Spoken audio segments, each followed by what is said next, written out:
She took excellent care of both mother and baby for 9 days at the cost of £2. Nurse Clara was a faithful member of the Seventh-day Adventist Church. She was the only person in Grand Cayman who knew how to do star-bread handwork, and in her spare time, she taught a few people how to do it.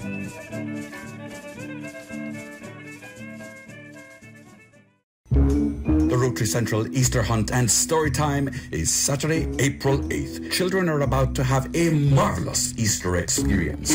The Rotary Central Easter Hunt and Story Time at the Rotary Schoolhouse, the Queen Elizabeth II Botanical Park in Frank Sound. 11 a.m. through 12:30 p.m. This exciting Easter event includes Eric the Magician, sing along with Miss Alea, face painting by Art for You Limited, refreshments, arts and crafts, prizes, goodie bags, lip smacking pizza, compliments of Domino's Pizza. This is a free Rotary event for children 10 years and under who must be accompanied by adults. Yes, Saturday, April 8th at the Botanical Park. Easter fun comes alive. Rotary, all the good you imagine.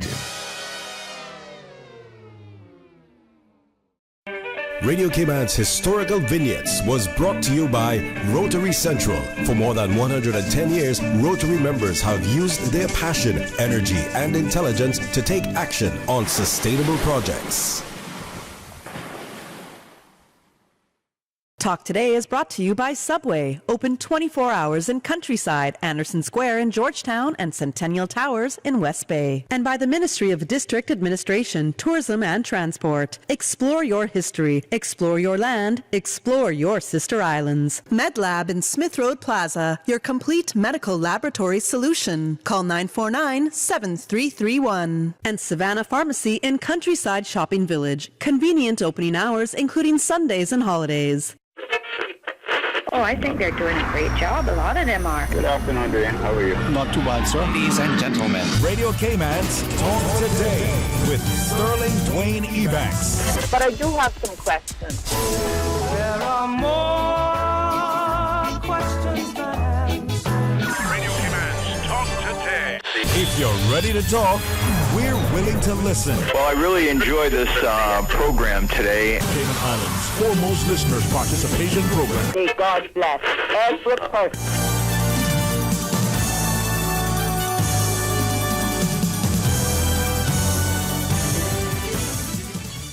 Hey, good afternoon. Welcome and thank you for joining us.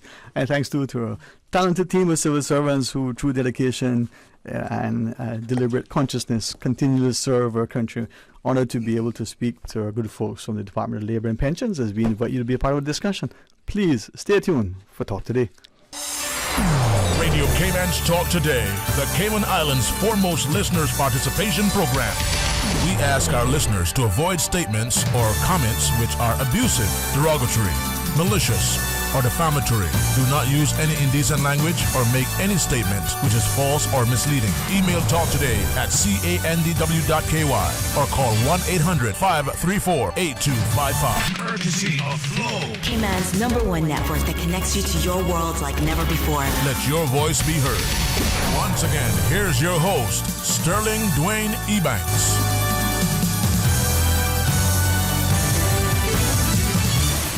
Hey, good afternoon. Welcome. Thanks for joining us. And it's truly a pleasure to be able to see not just, the vision and the diligence of our civil servants and to the good folks over at the Department of Labor and Pensions, Head Inspections, Mr. Gene Hydes. If you would allow me to say, many moons ago, you reached out and said, hey, can we have a series of discussions and we program and plan according to each of our respective schedules, and it's so timely that we can have these discussions. So, sir, to you and your team, thank you very much for joining us. Thanks to all of the team members for coming along and helping us to engage a better understanding. So good afternoon, sir. Good afternoon, Dwayne. And before I kick off the program, I'd like to thank you and also Radio Cayman for the opportunity for us to come here and just talk to the public and explain what we do. But before we get into it, I'm going to ask my team to introduce themselves and give a little 10-second briefing on what they do within the department and within the unit. Okay. Clock starts now. That's good. My name is Dwayne Ebanks. I'm a labor and pensions inspector, and we conduct workplace inspections, audits, and so on. Ms. Angelo? My name is Angela Madure. I'm a senior inspector at in the inspection unit. We focus mainly on compliance, workplace compliance. Okay, Scarlett. Good day, my name is Carlisle Bulgin. I am a senior inspector within the Department of Labor and Pensions. As my colleagues said before, I also do the workplace inspections, and I also do OSH construction inspections as well. All right, and as we look at that whole idea of safety, especially in the workplace, I think Mr. Hydes, through you and through the team, maybe I can invite people to think beyond the construction site. That is important, but beyond the construction site. Right. I mean, and you're correct. Safety in the workplace as a whole is important, not only in the work site, but like you remember the last time I was here, actually, we kind of focused, we did focus on construction site safety. Yes, sir. And that is one gamut of what we do. But equally as important is our audits, compliance, workplace inspections, where we use the process to educate, enlighten employers, and hopefully get some most of them to comply, to be in compliance. Our goal is not to rush a case off the court, because that can be tedious and time consuming. We want we probably will never get 100% full compliance, but we want to ensure that where possible, that as many employers as possible are in compliance with the Labour Act and the National Pensions Act, because as you are aware, we conduct audits and inspections for both pieces of legislation. And perhaps, through our discussion today, I'll be guided that in what I think, and I've said this publicly, maybe in noble endeavor it may be seen as naive, but if we can have a society where all of us have a shared ethos relative to the safety and security of the society, but also our work sites, the environment where we're compliant, not because we're laid like sheep to slaughter, but because we understand that it makes good sense for all of us to take, for instance, it probably wasn't that long ago in some societies, and certainly was here, you could go into a store, you could pick up an item, and you paid for it, and you left, and nobody was questioning whether you had to be searched or you stole. Just like you go to a restaurant and you wait to be seated, or you seat yourself, the menu is given, or maybe you know what it is, and you order, you consume your meal. Very few of us would leave without paying. Some societies, unfortunately, that's not it. So with that, Ms. Angelo, maybe start with you, if I could. Mr. Hydes talked about inspections and the idea that, as I think, we're not about using the stick, not even sometimes the carrot. We don't want to take you to court, prosecute, incarcerate, and fine, because, well, that's costly, it's timely, but it's also perhaps not a good reflection on a society that otherwise should be civil. You do the right thing because it's the right thing. But maybe we don't appreciate as a people that there is the power under the relevant sections of the laws, that there are types of inspections and types of things that can transpire, and he spoke about audits. Would you be so kind and maybe give us an insight into that, as to what we're talking about, why it's important, how we do it, and how do we as a people either knowingly sort of infringe and offend those sections, or knowingly, right, just go along and don't even understand the consequence? Would you help us, Mom? So our main goal is to function on both sides, not only for the employee but the employers. So when we do audit, we look at both aspects of the company. So we look at the entitlement of the employees opposed to what the employer is saying. So we ensure that there are contracts in place that help both sides, because one of the motto is that if it's not written, it didn't happen. So society now depends on, what do you call it, evidence per se. So, we look at all of that. So we do 4 things that the department try to do. We do proactive reaction. So the proactive speaks mainly on sorry. That's okay, Mom. I really appreciate you taking on-site inspection. Mom. So we look at on-site. So we actually go on the site. We look at what is happening. We speak to individual workers to find out exactly. And we do it on 2 folds: safety and what is really happening in the workplace. And then we do in-house audit. That is when we get the information back from the individual and we look at overall contracts, pay statements, everything. And then we do a proactive to prevent certain things from happening. If we, maybe somebody might complain about something, so we proactively look at it, make sure that everything is okay, and then we react sometimes by the complaint that was made to the department. Right. And at some point, we won't talk about that complaint process, who can initiate it, how it's done. But I think as you were sharing, the idea that maybe our society, some would say, have become more formalized. So everything's written, contract evidence, as opposed to that handshake and the word of mouth, which had a lot of bearing in the past. We know there are many of us, if we shake your hand and give you the word, that is it. I mean, it doesn't matter after, because that is what we did.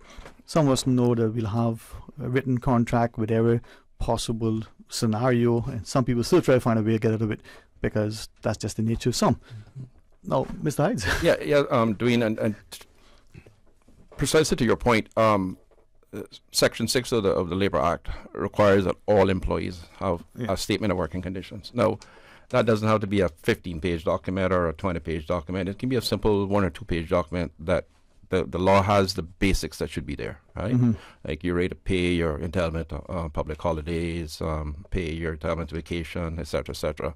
And what we found is that sometimes, and you just said it, that you have documents that are 25, 35 pages long for somebody who is maybe in a janitor field or gardener or housekeeper, that kind of stuff. So is that required? No, I'm not saying that it's wrong to do, but it is really can be overbearing at times, not only for the employee, but for the employer as well.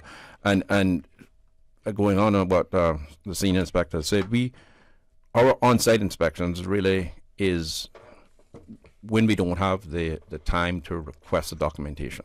So it may be a serious complaint that has come into us about, working extensive hours and not getting paid overtime. We will go into the workplace, but when we request the information to be sent to us, it gives us a little bit more time to dissect it, because not we, they. The officers, because they are the front line. I'm just there for their support. Yes, sir. And I take my hat off to them every day, including the two that's not here today. But they're the front line, and I allow them to, get the work done. So our work is cut up into like a 4-piece pie. And at any time, we can be doing an on-site, an in-house audit, a reactive inspection, or a proactive inspection. So you come in this morning thinking you're going to do one thing, and then it ends up that you're doing something else. Because of the nature of what's transpiring. So when we come back from our break, Ms. Ebanks, maybe we could sort of start it back with you and talk about the process for the inspection, for the audit, what that looks like, why are we doing it, what are the implications, and take us through it so we understand. Would that be fine? All right, to our listeners, I'm really grateful to Mr. Hides and his team over at Department of Labor and Pensions for setting up a series of discussions. We had a few last year, we continue this year. And who knows, things may change, as Mr. Ebanks Hides, I should say. All right, stay tuned for Talk Today. Busy. Feel like there's not just enough hours in the day. Savannah Pharmacy, service to make your life easier. Now you can WhatsApp your prescription order to 929-5045. And pickup is just around the corner with everything your family needs and convenient opening hours including Sundays and holidays. WhatsApp your prescription order to 929-5045. Savannah Pharmacy, wholesome values with modern conveniences. For medical lab services in Cayman, go straight to MedLab. Blood test, x-ray and mammogram, all of that is MedLab. Affordable fees and friendly service, a full professional team. MedLab is always comfortable, MedLab is always clean. For medical lab services in Cayman, MedLab. Wouldn't it have been grand if you had purchased land 30 years ago? It may not be 2020, but a perfect vision has never been more clear. Cayman Brac and Little Cayman, poised for growth with an eye on the future. Your land, your history, your future. Discover all that our sister islands have to offer. When you're craving something big, something tasty that gives you that lip-smacking satisfaction, something that hits the spot, there is nothing better than a footlong from Subway. It's pretty tasty. Filling and full of flavor. Try our new sweet onion steak teriyaki with a twist, or the classic chicken teriyaki. Top it with green pepper, onions, cheese, and that sweet onion teriyaki sauce, all piled on your favorite artisanal bread. Satisfy that craving with a footlong from Subway. Fresh, delicious, tasty, meaty. Let's make it a meal with a drink, chips, and cookies. There is nothing better than a footlong from Subway. Talk today. But I do have some questions. Talk today. Cayman Islands' foremost listeners participation program. Talk today. Because there are more questions than answers. What the public is saying. Waiting to take your calls right now. Sterling Dwayne Ebanks.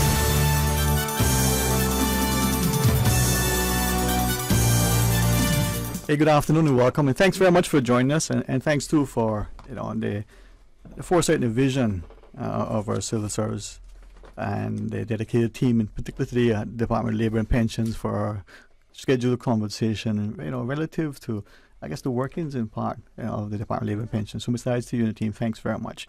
Appreciate it, Sterling. Yeah, Ms. Ebanks, as we're talking, about the inspection and audit process, I think Ms. Angela was referencing, how they and what they are, but help us understand better, how that process works. All right. So Ms. Angela spoke about the in-house audit process, and how that begins is we send out an audit letter requesting information such as employment contracts, payroll records, proof of pension, proof of health insurance, time records, etc. The employer then is given 14 days to submit the information required. If the employer fails to respond by the time period given, we will then send a final request letter, giving them approximately 1 week to submit the information. If we don't receive the information, we then prepare the file and send it to our legal department for a legal ruling. If the employer complies and submit the information, then we will review it and compile the inspection report. On the inspection report, we will outline any issues or breaches that we identify, make recommendations to improve the employment contracts, pay statements, to be in compliance with the Labor Act, or address any other issues that we come across. Once the report is finalized, we send it back to the employer, and they then have 14 days to correct any issues that we found or provide further information. Okay.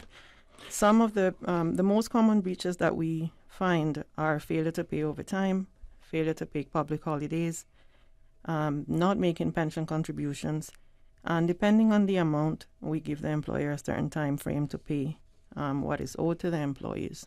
And if they fail to comply, then we prepare the file and send it for legal advice. So in that process, you sort of, from what I hear, collaborating with the employer. Hey, listen, these things have been identified. These are some issues. These are the penalties, so to speak. We need you to comply. If not, there's going to be the consequence. Right. To work with them, as Mr. Hydes said. Right. Yeah. So as Mr. Hydes was saying earlier, our main focus really is to get the employer to be in compliance with the Labor and Pensions Act. Okay. If if the employer doesn't comply, then the other alternative is to go to court. Right. Is there perhaps a perception, and not that I believe we understand ignorance of the law is no excuse, but is there a case where maybe an employer consciously, I didn't know I was supposed to pay pensions? Definitely. I doubt. Okay. Yeah, definitely. We see that all the time, and we really try to work with the employers and to get everyone to be in compliance and to learn about what the Labor Act requires and the National Pensions Act as well. So despite the fact that that legislation, both for pensions and for health insurance, and has been around under labor law in its first drafting in the mid-'80s to recent amendments, some still may not, for whatever reasons, for education. But what about the employee? Allegedly, we hear from employers and even some employees say, but listen, if you don't take out for pension, give that to me. That's a little extra money I can go and pay groceries and meat expenses. I'm young and healthy, I don't need no pension thing. In fact, in all sorts of justifications that we as the employee may choose, is the employee I'll use the word, and I know my lawyer friends will say, boy, that's not the right word, culpable. Is the employee contributed to this? We have seen that, yes, we have seen that before, where pensions contributions are not being made, and once we speak to the employer, they will, well, the employee didn't want any deductions made, you know, and then once you speak to the employee, they would say that they're not aware that, you know, it was mandatory. Even if they do or not, they use that as a, right. Okay. All right. Can I then ask then, the employer isn't doing it for whatever reason, and if the employee, I'll use the word complicit, you know, listen, don't take this out, man. Is there an onus on the employer and the employee, or is it the employer and the employee? Well, how does that work? Well, I mean, the onus goes to both, right? The employer and employee, and where pension has been taken out from an employee's pay, the employer has an obligation under the Act to contribute 5%, and the employee now also has an obligation under the law. Right. So it's an obligation on both sides. Yes. We understand, and perhaps you can help us to clarify to make sure that the law requires the employer to make that deduction and submit it for the pensions, for instance, submit it on to an approved provider.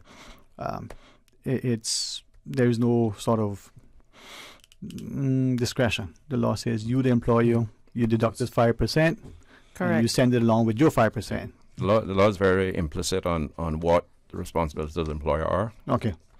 And then, so with that case, if that is not happening, can the employer and can the employee both be sanctioned, or is it that the law only provides, listen, employer, you are the one who's responsible, we don't care what the employee, or is it one or the other or both? Well, ideally, it's the employer's responsibility to submit it. Okay. But also, the employee will have some sort of quasi-responsibility as well. Okay. And they would need to understand that if pension has not been deducted from their pay for whatever reason, that it has to be deducted.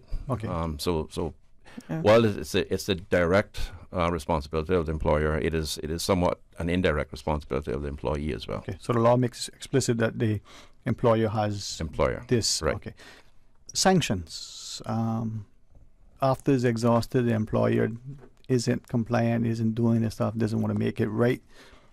What sort of sanctions, if any, would accrue to non-compliance? Well, it all depends on the nature of the charge, the file, and it also will depend on the courts, because under the both pieces of legislation, the court has the power to impose fines on whatever the court sees fit. But like Medenis and Andrew has said, our goal is not to, our vision is not to get to that point. Our aim is to educate and bring people into compliance, or bring employers into compliance. No, we always want to, or always need employers to understand that we have the route of the court to go if it's required. Mm-hmm. And I have one officer who's in attendance with me today who will waste no time in taking them out of the court, right? And sometimes that's needed, because sometimes we can have employers who are very, I choose my words correctly, who are very obstructive, right? When we try to show them what needs to be done. And then it goes to the point where our only option at that time is to prepare a file for court. But I want employers and employees to understand that I think the whole remit of the department as a whole, not just the inspection unit, is to try to avoid having to send cases to court. Mm-hmm. Not because we don't want to, but just for the time that it takes to prepare a file. Cases can drag on for a year, 2 years plus. It's just not worth it. It's more advantageous to us to get compliance and to be able to educate. Yeah. And I think that's what I admire what you're trying to do, is not to punish. It's not even to justify, okay, you mean you didn't notice, 30 years later or, 10 years later. That's besides the point. So much labor, and, we think ignorance is bliss. Mr. Belgian, from that perspective, though, I pick up from where your colleagues left and share relative to some of the other issues that we're seeing and how we can bring a spirit of compliance, a shared ethos that we're doing the right thing. We're not trying to, get ahead today. What is it someone just said to me? if you take shortcuts, you're going to be cut short. I heard that recently, and I thought, interesting. So, your perspective, sir? It's actually very true what you just said. Of course it is. I don't want to lay on. No, it is, because I'm just going to say to that end, and to what my colleagues have said, we try to educate as well. Yeah. And we often hear persons saying, oh, well, the department is for one party versus the other. And we always say, well, that's not true. Because if anything does happen, you need these documentations to assist yourself as well. Yeah. Because you can have some people who make some unscrupulous claims that things weren't given to me and I was owed and I wasn't paid, when in truth and in fact it was done. But we have some persons who, think otherwise. Yeah. So some of the issues, as we said, that is identified, overtime, sick pay, vacation pay, public holiday pay, etc. We do have some individuals who they may pay vacation or sick leave, but they perhaps pay it at the incorrect rate, and they're not sure. And once we go through these reports and pay slips and everything that we see, we highlight them, bring it to their attention to say, hey, we noticed this, but can you go back and correct it, and get your affairs in order, submit everything to us, and then we work with it and see how best we can assist going forward. Okay. When we come back from our break, can we ask of you, we hear, and perhaps maybe we can clarify, that an employee can consent to certain things in writing. So the employer may say, listen, are you willing to work 100 hours for the week at regular pay? Are you willing to work 7 days straight, 90 days straight, with whatever it is? If that is something that is allowed under the law, or anything else, if the employee and the employer mutually consent to whatever this thing is. Could that be something we ask just for clarity? Yeah. All right, we're going to pause and take a break. I would suggest that you're listening intently to what we're about to share. Stay tuned. Live from Radio Cayman's newsroom, this is Breaking News.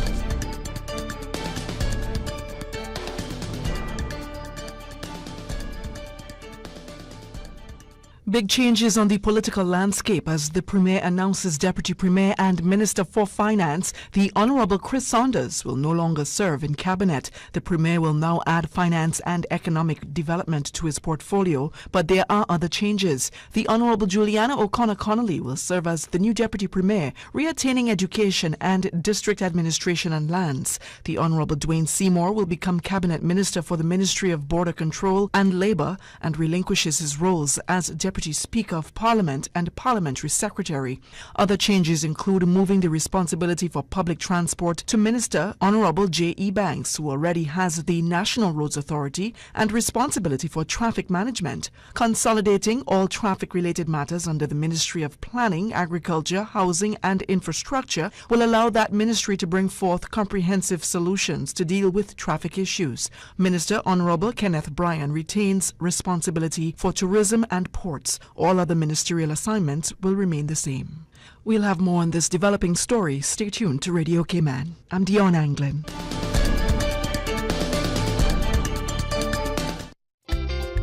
For medical lab services in Cayman, go straight to MedLab. For a full range of medical services, pleasant, clean and comfortable environment, no long lines and affordable fees, visit MedLab at the Smith Road Plaza. Open Monday to Friday, 8:30 a.m. to 5 p.m. and half day on Saturdays. Call 949-7331 to make your appointments. For medical lab services in Cayman, MedLab.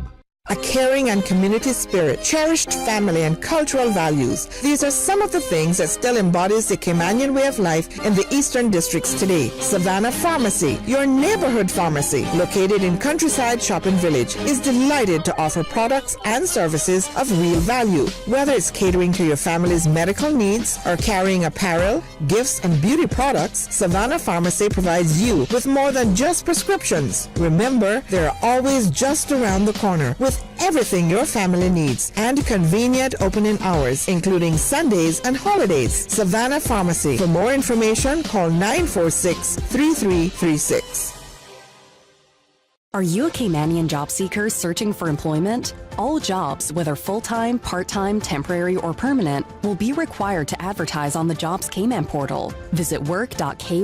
That's worc.ky to start your job search to see all available jobs or to apply. For assistance in registering or to learn more, call toll-free 1-800-534-9672 or customer care at 945-9672. 945-9672 today. Talk today. But I do have some questions. Talk today. Cayman Islands' foremost listeners participation program. Talk today. Because there are more questions than answers. What the public is saying. Waiting to take your calls right now. Sterling Dwayne Ebanks.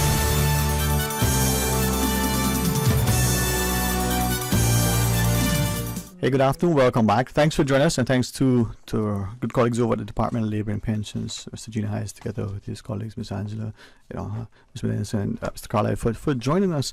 The idea that I think many of us, despite what we say, we thank God for a job and for health to go to the job. We want to feel productive. We want to be remunerated and the like. And through you, Mr. Hayes, I think some of us pride ourselves. Man, I've been working 10 years straight, never took a day off. Some of us feel that we don't have much of a choice. Is there by law a requirement for us to have, a period of rest? I don't know. I mean, help us understand. Yeah, that's an excellent question, Dwayne. And yes, there is. Section 28(3) of the Labour Act makes it implicit that employers shall. It doesn't say may or should. Shall is the key word. Permit every employee to have a rest break of at least 24 hours. So to work an employee 7 days a week is illegal, right? And we've seen that over the last, I guess, it's always been happening, but we've seen a definitely increase in it over the last year. And it's something that we don't take lightly because, to your point about the health of persons, if you're working 7 days a week, 8 hours a day, or even 7 hours a day, you cannot be performing at your best. You're not, right? Every engine needs to be taken offline. Exactly. The human is not a robot, right? Everybody has the same set of organs, the same, we can't expect people to be working 7 days a week. And in some industries, it's 10 or 12, 14, could be 15 hours a day, right? Now, when you have people working in those industries, i.e. security companies, they're not performing after 8 or 10 hours on the job. Right. Same with students in the classroom. Precisely. And the like. Section 23? Section 23 of the Labour Act. Okay, repeat it. Shall. And what's the rest period again? It shall permit all employees to have at least 24 hours rest break. Okay. That's not to say that you can't give them 2 days, right? But at least 1 day. So if they're working 6 days straight, 6 days of labor in a 7-day period, and then 7 days 24 hours in a 7-day period. So the 7th day, they should be getting a day off. Okay. And irrespective. Now, some of us, you reference security, perhaps hospitality, but I wonder if we think about the people in the legal and the financial services, does that apply to them as well? Well, I mean, it goes back to, a little bit different because the Labour Act says that the standard work day shall not exceed 9 hours a day, and a work week should not exceed 45.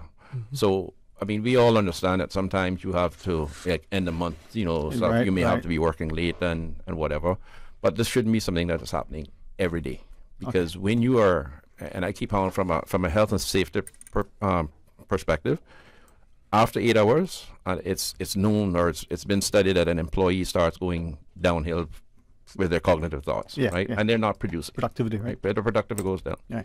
So with that then, let's then ask, the law provides for that, but if the employer and the employee, whether there is any level of expectation because of the culture of the environment, or if it's, the egos of us or whatever it is, right?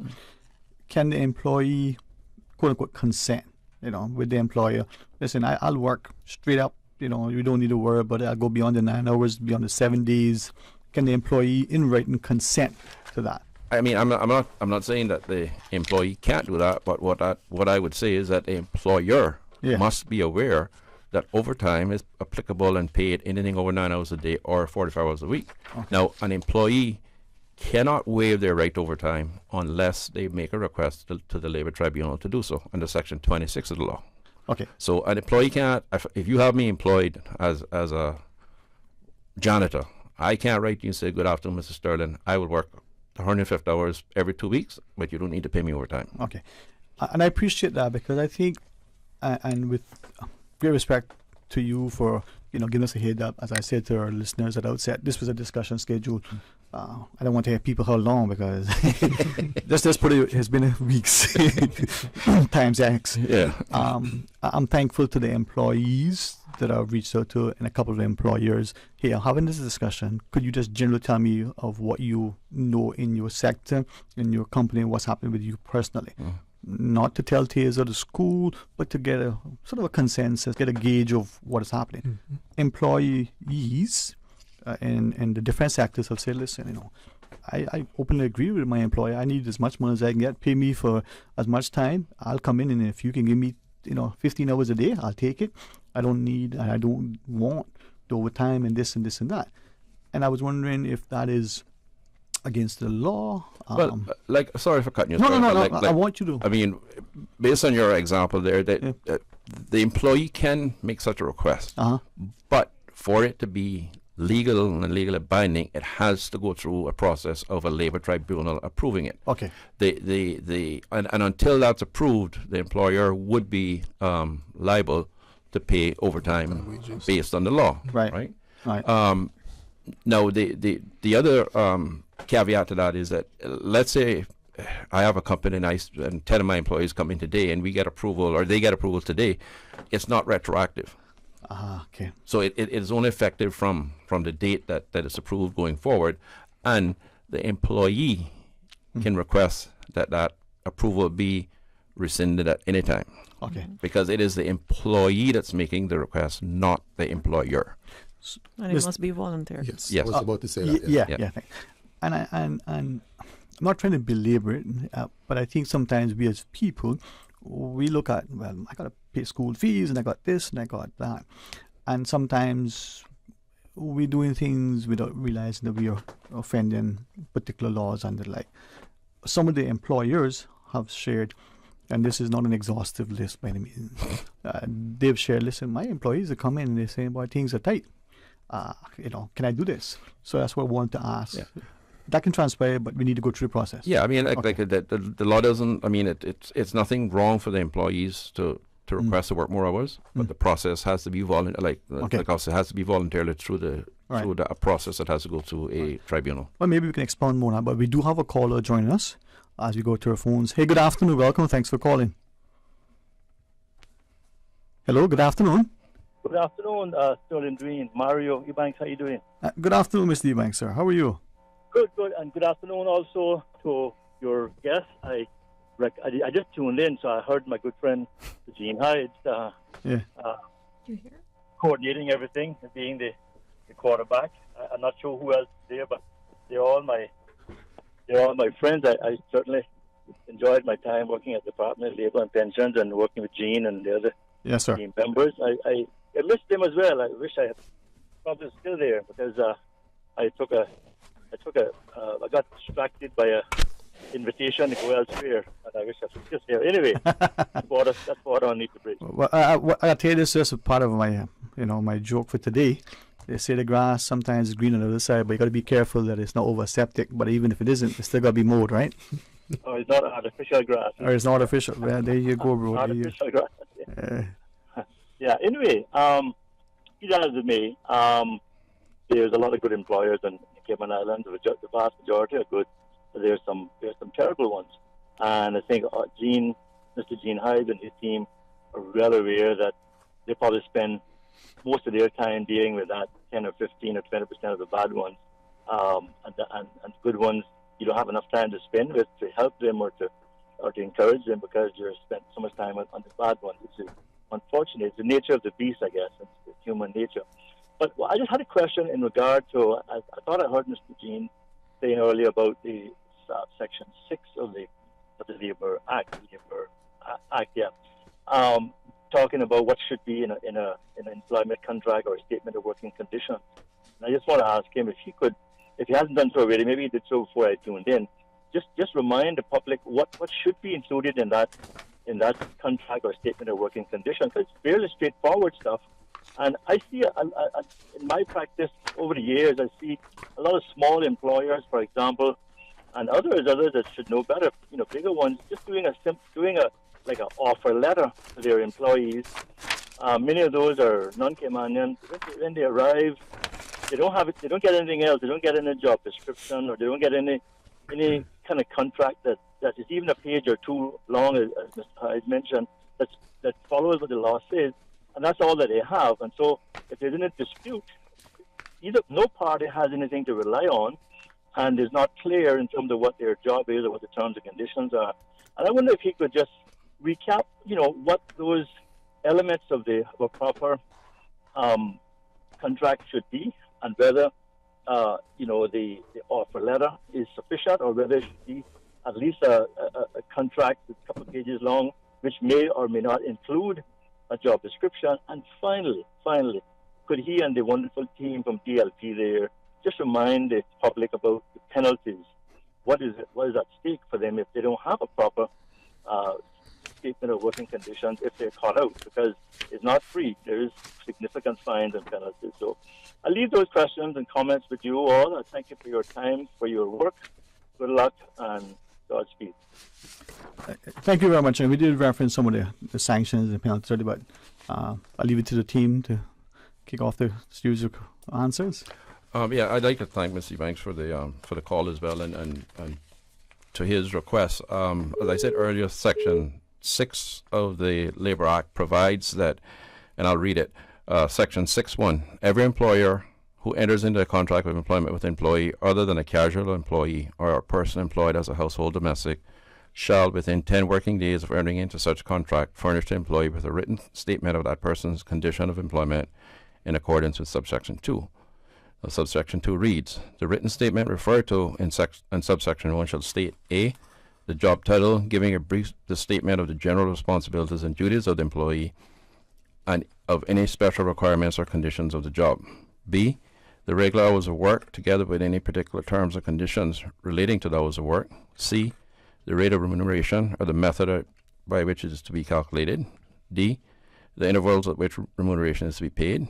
E, in the case of employees whose pay is normally stated on some other basis other than hourly, the hourly equivalent, save that in the case of persons remunerated wholly or in part by commission, the rate of commission should be stated. F, the period of employment, if other than indefinite. G, the probation period, if any. H, the employee's holiday entitlement or the method by which it may be calculated. I, the employee's entitlement to sick leave. J, the length of notice which the employee is obliged to give and is entitled to receive to terminate the contract of employment.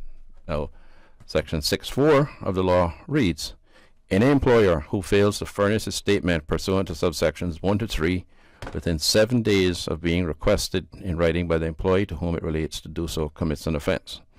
So as you can see, the statement of working conditions under Section 6 is not exhaustive.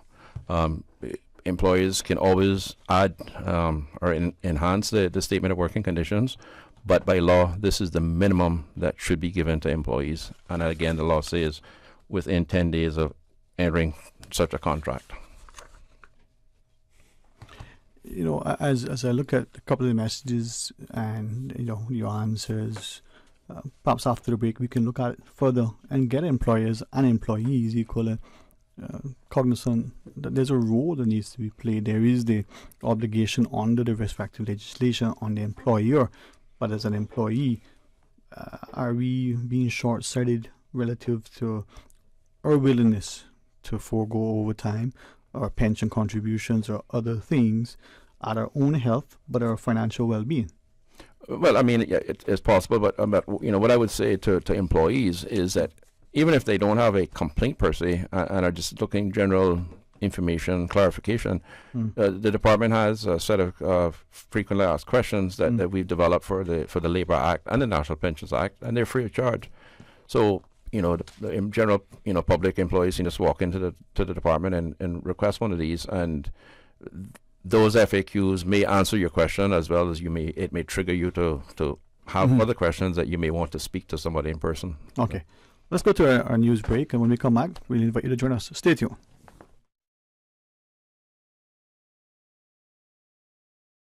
Follow Radio Cayman on Twitter. All the latest information, breaking news, community events, and more. Follow us at twitter.com/Radio Cayman.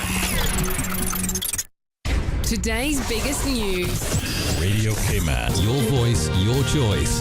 Local, regional, international. This is Headlines from Radio Cayman's newsroom. Today's biggest news. The headline news is brought to you by Health Services Authority. Big changes on the political landscape as the Premier announces Deputy Premier and Minister for Finance, the Honourable Chris Saunders, will no longer serve in Cabinet. The Premier will now add finance and economic development to his portfolio, but there are other changes. The Honourable Juliana O'Connor-Connolly will serve as the new Deputy Premier, reattaining education and district administration and lands. The Honourable Dwayne Seymour will become Cabinet Minister for the Ministry of Border Control and Labour and relinquishes his roles as Deputy Speaker of Parliament and Parliamentary Secretary. Other changes include moving the responsibility for public transport to Minister Honourable Dwayne Ebanks, who already has the National Roads Authority and responsibility for traffic management. Consolidating all traffic-related matters under the Ministry of Planning, Agriculture, Housing and Infrastructure will allow that ministry to bring forth comprehensive solutions to deal with traffic issues. Minister Honourable Kenneth Bryan retains responsibility for tourism and ports. All other ministerial assignments will remain the same. We will have more on this developing story as it becomes available to us.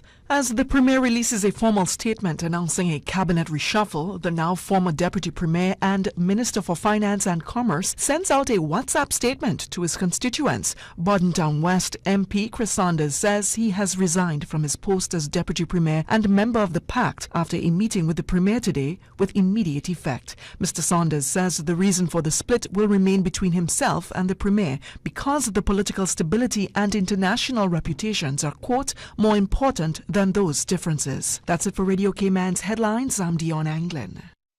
For the latest in news and information, follow Radio Cayman on social media, Facebook, Instagram, Twitter. Download the Radio Cayman app or log on to our website, radiocayman.gov.ky.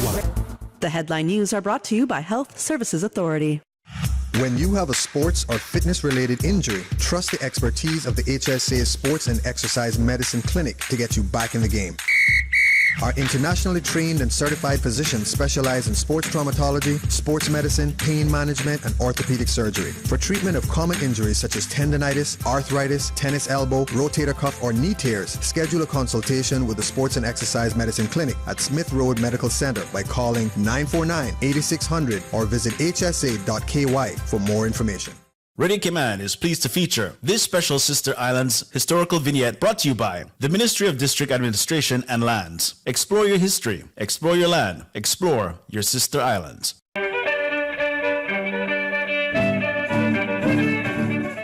Born in Watering Place, Cayman Brac, on the 8th day of July, 1936, Captain Fred Elman Scott was the fifth child born to Nalio and Vera Scott. Not only did Captain Scott work the seas for over 52 years, but he was mathematically inclined.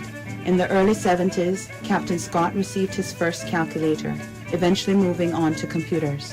After retiring from sea, Captain Scott used his knowledge of navigation, his love for mathematics, and general knowledge to write various computer programs that would impact the lives of the people of the Cayman Islands, such as payroll calculation and a program that could tell the depths at any point of the Georgetown Harbor, which would allow him to give any ship in port the coordinates to drop anchor. However, his pride and joy was his weather program that could detect when a storm formed anywhere in the world and was able to track and forecast its path. To create this program, he first drew the world map by using actual coordinates from the various coastlines around the world, including the most minute coves. This information would be transmitted by his shipping mates from around the world, making him the local reliable source on storm predictions.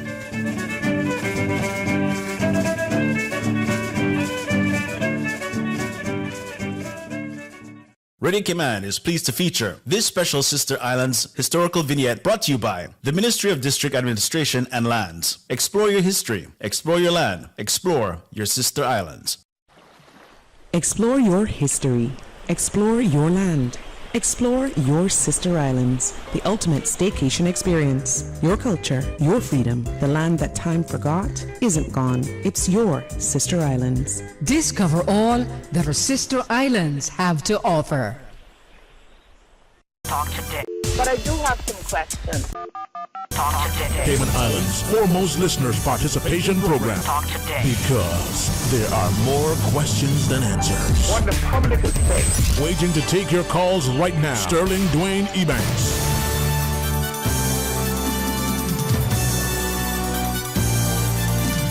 Hey, good afternoon. Welcome back. Thank you very much for joining us. And in the studio, Mr. Gene Hayes, together with his colleagues, Mr. Angelo Madura, Mr. Dennis Ebanks, and Mr. Carlisle Bulgin, for helping us through the Department of Labour and Pensions to understand the requisite sections of the legislation, and in particular the Labour Act. Mr. Hayes, through you, as you direct your team, one of our listeners has messages to ask, given some of the responses earlier relative to employment and working conditions and time off and rest periods, and asking, does this mean that our legal and financial sectors should also be on a shift system for the various time zones? And what about the managerial/professional staff? I know you did allude to that in answering, but we just want to ask it again once more. Yeah, well, the law doesn't get that technical in relation to time zones. I mean, the law applies to work that's being done in the Cayman Islands, right? So what I would say is that whilst we understand the business needs of employers and the need to get the job done, employers also need to understand that the local legislation, which is the legislation that they should be complying with, makes certain or has certain requirements that, such as standard work day of not being no more than 9 hours a day to work week, 45 hours a week, and everybody having at least one rest period, 1 day of rest per 7 days. In regards to managerial professional, the Act does give the employee of a managerial professional level the ability to opt out of overtime pay, but they would receive time off of equal value. So in other words, if they worked 50 hours overtime, they would get 50 hours time off in lieu, right? Not be paid at an overtime rate per se. So I hope that answers your caller's question. Okay, and if you may, another listener says, good afternoon. Supposed to ask if our guests views on this. So they feel that it would be helpful if, when employers are applying for a grant or a renewal of a work permit, that they were required to confirm that they have given their employees a Labour Act compliant employment agreement or statement of working conditions. This would only be sort of box to be checked, as is done now for the pensions and health insurance compliance. Well, again, what I would say to that is, without going too deep into it, right now, DLP, DLP work, DCI, and CBC to some extent, not as much as work and Department of Commerce and Investment, but we are working. We are doing inter-agency operations, and as part of those ongoing operations, we are discussing how each department can improve on what what we give to the others, so that we kind of have like to what your caller is saying, that all the boxes are checked. That ensuring that all employers have pensions, ensuring that all employers, do give, statement of working conditions and stuff like that. So that's something that is definitely in the works. Okay. And as I listen to you sharing and reading one of our other messages from our listeners relative to enforcement and inspection, one listener is asking, who can initiate this? Is it something that you can do independent as your office? Can an employee, in seeing something within the office, I'm just paraphrasing, or can a customer or other member of the public suspecting or witnessing something make a complaint for an inspection? Yeah, we do have a confidential hotline that persons can call and pass information. The number is 945-3073. Okay. And just for the edification and of your listeners, that confidential hotline is only answered by 3 persons, and it's 3 senior persons, and that we share the responsibility. And once we get the information that's been put on the confidential hotline, we will pass that to the respective agencies. But we also have an email. If a person has no issue with being identified, they can send in an email to dlp@gov.ky as well. And perhaps as prospective employees in particular, maybe we need to understand some of the requirements, but from what you shared, they're as much for our protection as employees. Now, with that, one of the messages came in and was, as I read it again, it's sort of alluding to the fact that employees may feel fearful to come into the Department of Labour, bringing something to their attention for 2 reasons. They may themselves be sanctioned, but they may also run afoul of the employer and then be terminated. How do we help that situation? Well, under the Labour Investigations Unit, we can't, or the department does not make contact with an employer unless the employee provides written authorization for us to do so. So the concern is, I would recommend strongly that if a person feels in a way about coming in and speaking to an officer, that they use the option of either calling the hotline or just sending an email in. Okay, so confidential if that employee either knows or suspects that something isn't quite right in the organization, maybe relative to overtime pay, sick pay, vacation pay, just straight pay, as it were, but don't want to create any waves, as it were. Just say, hey, I'm working for this company, this is what's happening, come check us out. Correct. And then you can initiate that. Correct. Okay. Yeah. But then does not come back to, I think, what Ms. Angela was sharing, that we need to have that culture and that ethos of a compliant society that wants to abide by laws and doing that thing, and not, as someone reminded me, if you cut corners, then be looking to be cut short. Right, Ms. Angela? But isn't that some of us? I mean, that's how we operate. We don't have a problem with getting hit at someone else's expense. That's just the nature of some of us. How do we speak to that? I think it's really important that employees are aware of their rights as well, so that when something is not going well, then that you definitely need to come in or make a call or bring it to our attention. We find that a lot of times the employees are really not aware of what their rights are and what they're entitled to, and I think that just makes situation worse. Ms. Ebanks, thank you very much. That speaks almost to a message that was coming in, as you said. I'll ask it through Mr. Hydes and whether Mr. Bulgin responds. One of our listeners is asking, well, how do I know that I'm entitled to this much vacation, this much sick time, this much, where do I find that out? I mean, well, like what I said earlier, that we have a FAQs that has been prepared. You have that route. The Labour Act and the National Pension Act, but for the sake of the question that's coming from your caller about sick leave, that will fall under the Labour Act, is available online free of charge. Okay. So is it then, as this person is asking, is it then that you are required to so many days vacation pursuant to your employment? The law defines from the first year to the 4th year, you're entitled to 2 working weeks. Now, it's not 10 days, it's 2 working weeks. So what I'm saying is if a person's standard work week is 6 days a week, then they would be entitled to 12 days vacation. Okay. So it's not 10 days. It's 2, a minimum, and again, the law sets the minimum. So if a person is working 5.5 days a week and is only getting 10 days vacation, then their employers are fouled by 1 day in accordance with the law. And then from year 5 to year 10, it's 3 weeks, and then anything above year 10 is 4 weeks. Now, again, that's the minimum. Section 3 of the Act states that the employer can always do things that are above and beyond the law. But what the law says is the minimum. You can't go less than this. Okay. This message is asking a question. What about holiday pay? The person says, I work in the hospitality sector. Sometimes we're scheduled to work holidays. And our employer, I'll just paraphrase, says that's just a normal Monday. It's not a vacation day. It's not a double time pay. Miss Ebanks.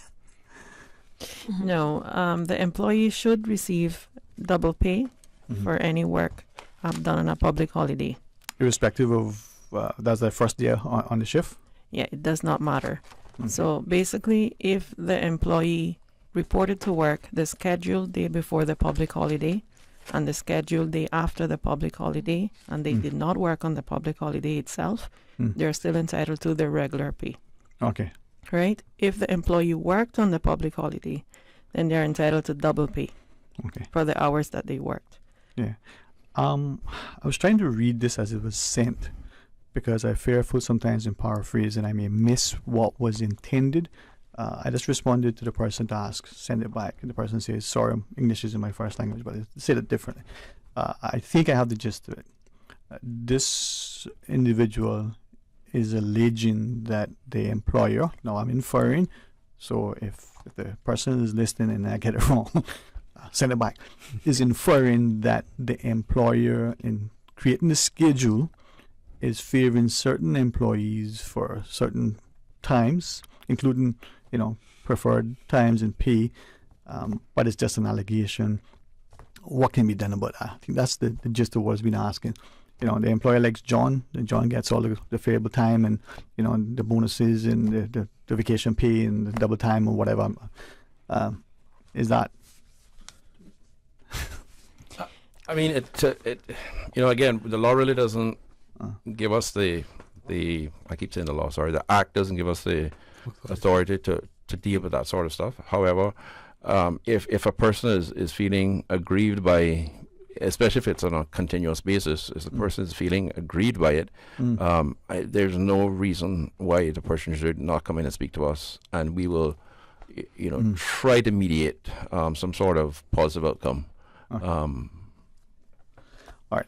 Can we read this other WhatsApp message? I appreciate, perhaps for whatever reason, some may, it's probably confidentiality, they may just have a question and they don't want to be identified. This one is short. I read it verbatim. It says, good day. If it's okay if I say I employee.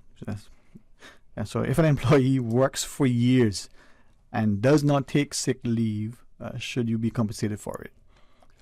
Again, the law says you're entitled to 10 days per year for sick leave. If you don't take it, the law doesn't provide that you have to be paid for it. Okay. Now, many companies, as a bonus incentive, will allow you to carry over. I know in government we can carry over, sorry, not for sick leave, but for vacation. But I have also read companies in the private sector who, if a person doesn't take sick leave, will compensate employees for that, or maybe add on to the next year's entitlement. But again, that is not required by law. Okay. So can I flip that coin over and ask the question? And if an employer, for whatever reason, looks at an employee and say, man, you seem to be taking a fair bit of sick leave, still staying within the 10 statutory days, can that employer, is there any sort of recourse that employee can legally do in terms of requiring the employee, even if one day out, half day out sick? Yeah, provided that the employer writes to the employee to advise them that, the extent of their sick leave seems to be, too much. Right. Yeah. Once the employer writes to the employee to say, your next time that you're ill, but it's one day, half day, or whatever, I require you to produce a doctor's note to me, then the employee would have to do that. But the employer first has to write to the employee and say, I've noticed that, every third Monday. Yeah. But there's a certain pattern. If there's a pattern of absenteeism. Okay, so that needs to be identified first. Like you said, every Friday, every payday, choose after every Monday holiday, something like that. I used to take not every day, not ending in the way off. But other than that, I didn't. You're present every day. Yeah. If it wasn't ending the way, I was present. No, thank God for that. No. But some of us have that work ethic, even when we're not feeling well. The example is we come to work not to infect anybody else, but because we don't want people to shoulder that load. And maybe that question was, can you be compensated? Well, the law doesn't require that. Perhaps the employer may somehow reward that. But with the Labour Act, and like you, Mr. Hayes, I still struggle to not call it, not meant to be offensive. It just, I do it daily. I think we all do it daily. Yeah, and I'll get there at some point. I will if it's necessary. But in this then, I wonder to what extent, listen to what you shared in some of the messages, as an employee, irrespective of where we fit in the organization, how many are actually cognizant We go to work, we do our job, we get a paycheck. If it looks like what we're supposed to be paid and we're happy with it, we just go about our business. The rest of this stuff doesn't really matter.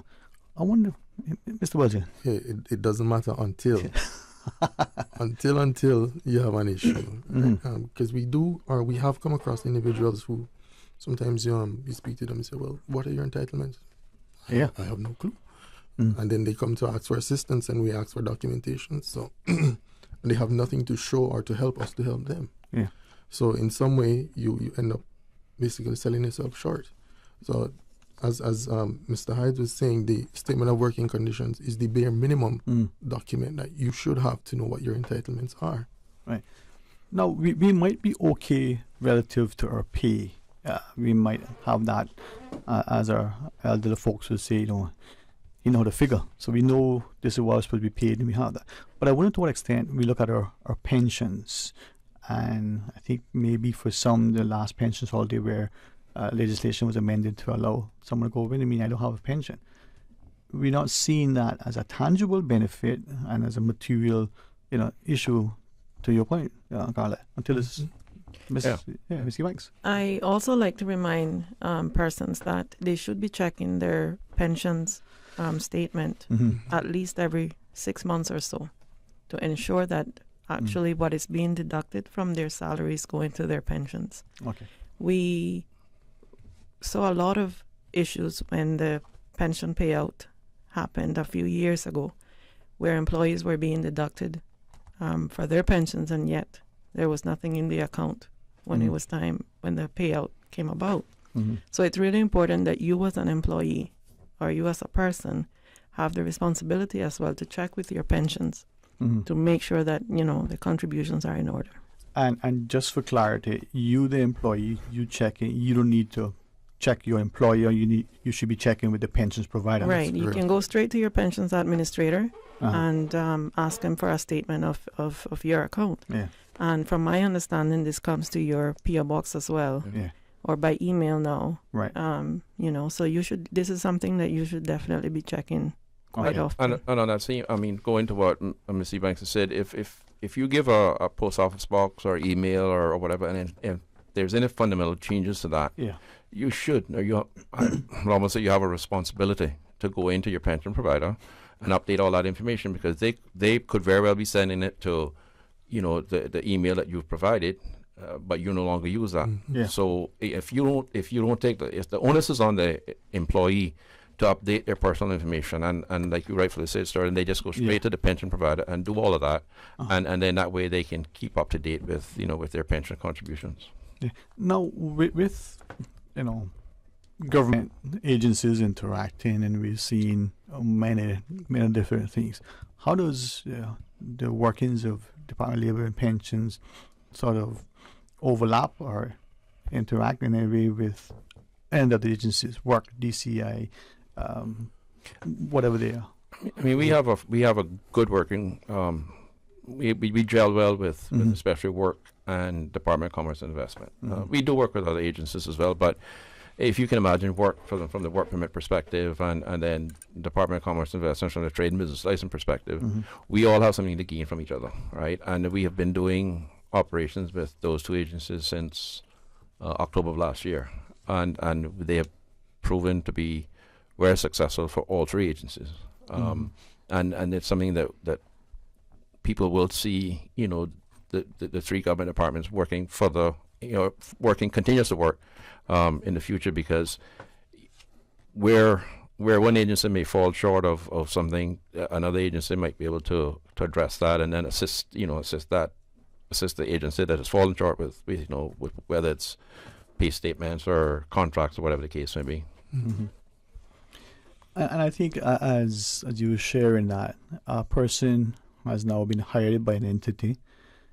Is it that employee's responsibility to ensure that the entity has a requisite trade and business license, or is it, as long as that employer has done according to what that employee thinks in relative to the contract of employment, making the pay, salary deductions for pension, health? Ms. Ebanks? Yeah, I think for the benefit of the employee, you would want to know that you're working with a reputable company. That pays pension, insurance, that have employment contracts, and doesn't cut any corners. Mm-hmm. So I think it is important for the employee themselves to make those checks, to ensure that the company that they're working for is a reputable company. Mm-hmm. Another thing that we see quite often is employers not knowing that they have to register their company with the Department of Labor and Pensions, which is a requirement under Section 57 of the Labor Act. There is a form which is called the Business Registration Form that you should be filled out by every employer once you obtain a trade and business license. You must fill out a business registration form, which I understand that will be live on our website very soon. Mm-hmm. But if they're unsure of how to obtain the form, they can always come by our office and pick up a copy, fill it in, and drop it off to us. Now, as I listen to what you're sharing, and perhaps some of the employers out there, either A, knowingly, or B, not so sure, they may be inadvertently not compliant. What should they do? Should they come to you and say, how do I get? Yeah, they can either come to our office in person, or they can call the office number, and they can always speak to a labor officer and get the answers to their questions. Mm-hmm. Now, as we close our discussion, and certainly looking forward to future conversations, perhaps Ms. Anja, start with you. And what closing thoughts, and then Mr. Bulgin, and then of course Ms. Ebanks and Mr. Heights. Well, the department is there to educate. We do have leaflets with the question and answers, as Mr. Ebanks, Mr. Hyde said. You see, but I like that. See, you can see that we look at twins, right? Yeah. Yes. And we do find persons do call, just make general inquiries, and we do give advice.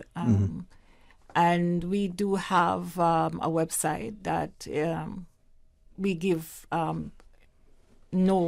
basically the Labor Act as to what, and the Pension Act, and it's there for everyone to view. I know some people is not don't have the computer or have certain facilities, so they at least try to educate themselves, because being ignorant is not going to help at the end of the day. But try to know what is happening and what your rights are, and we do encourage that for persons. Okay. Yeah, just to continue on from what Ms. Angela is saying, you just need to be aware of your entitlements or requirements. The Act sets out these requirements, and we're just here for everyone. We're here to educate. We do also have the enforcement capabilities. However, our main focus is to educate. So if you have any issues, any queries, the information is there live online, or you can also call, and any one of us can be more than happy to assist. Okay. And just to encourage employers, to do the right thing, follow the law. At the end of the day, it's much better to follow the law than to end up in unnecessary problems. Okay. And Dwayne, before I put in my two little comments, I just want to thank you again and the radio station for allowing us to come on and speak to the general public. We always get good feedback whenever we're on, whichever unit it is. We always get good feedback, and for for this we're grateful. I just want to close off, trying not to be too harsh, but I just want to close off with reminding employers that there's under Section 82 of the Labor Act, there are certain penalties for non-compliance issues. For making false rates entries into any rates, etc. It's on conviction, a fine of $5,000 or imprisonment for 12 months. And this one is more important, in my opinion, that any person who obstructs or delays the director, deputy director, and inspector in a due exercise of powers under this act, and so on, refuses to answer, falsely answers any inquiry, etc., is liable on summary conviction to a fine of $2,500 and in prison for 6 months. I say that to say, because you get an audit letter from us does not mean that you are going to be at the end of a stick that we beat you with. Because, like I said from the get-go, we want to educate, and we want to enlighten, and we want to bring employers into compliance. So with that being said, I encourage all employers and employees to reach out to us, no matter how minor you think your question might be. Just reach out to us for clarity. And when you get an audit letter from my unit, it is to assist you in becoming compliant with the Labor Act and the National Pensions Act. Okay.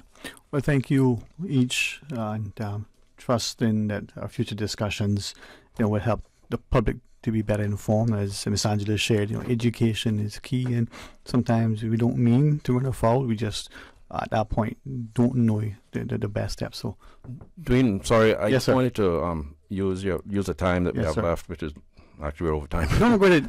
You got a trip coming up. Is our good friends in the BRAC to let them know that we will be in the BRAC office, which is located in Stake Bay next to the Department of Commerce and Investment office. We will be there next Monday and Tuesday for labor inquiries and pension inquiries. Now, this is not in relation to the Public Service Pension Board. This is in relation to private sector pensions. So anybody that falls in that caveat, we'll be there from 9 o'clock Monday morning till 12, and then from 1 until 4.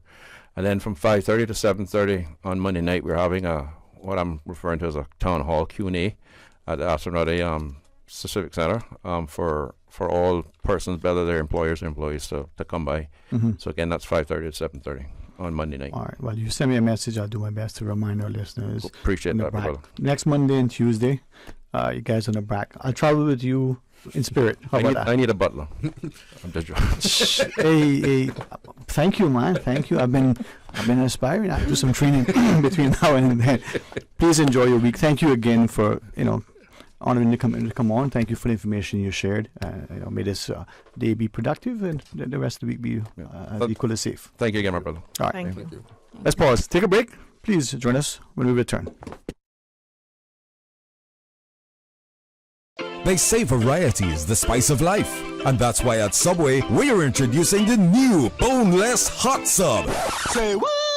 The premium sub brings new ingredients like spicy breaded boneless chicken, French's crispy fried onions, and buffalo wing sauce, bringing a zesty and flavorful experience with every bite. Add some of your favorite veggies, cheese, and ranch sauce of your choice of freshly baked bread for the ultimate boneless hot sub. For a little spice in your life, try the new boneless hot sub from Subway.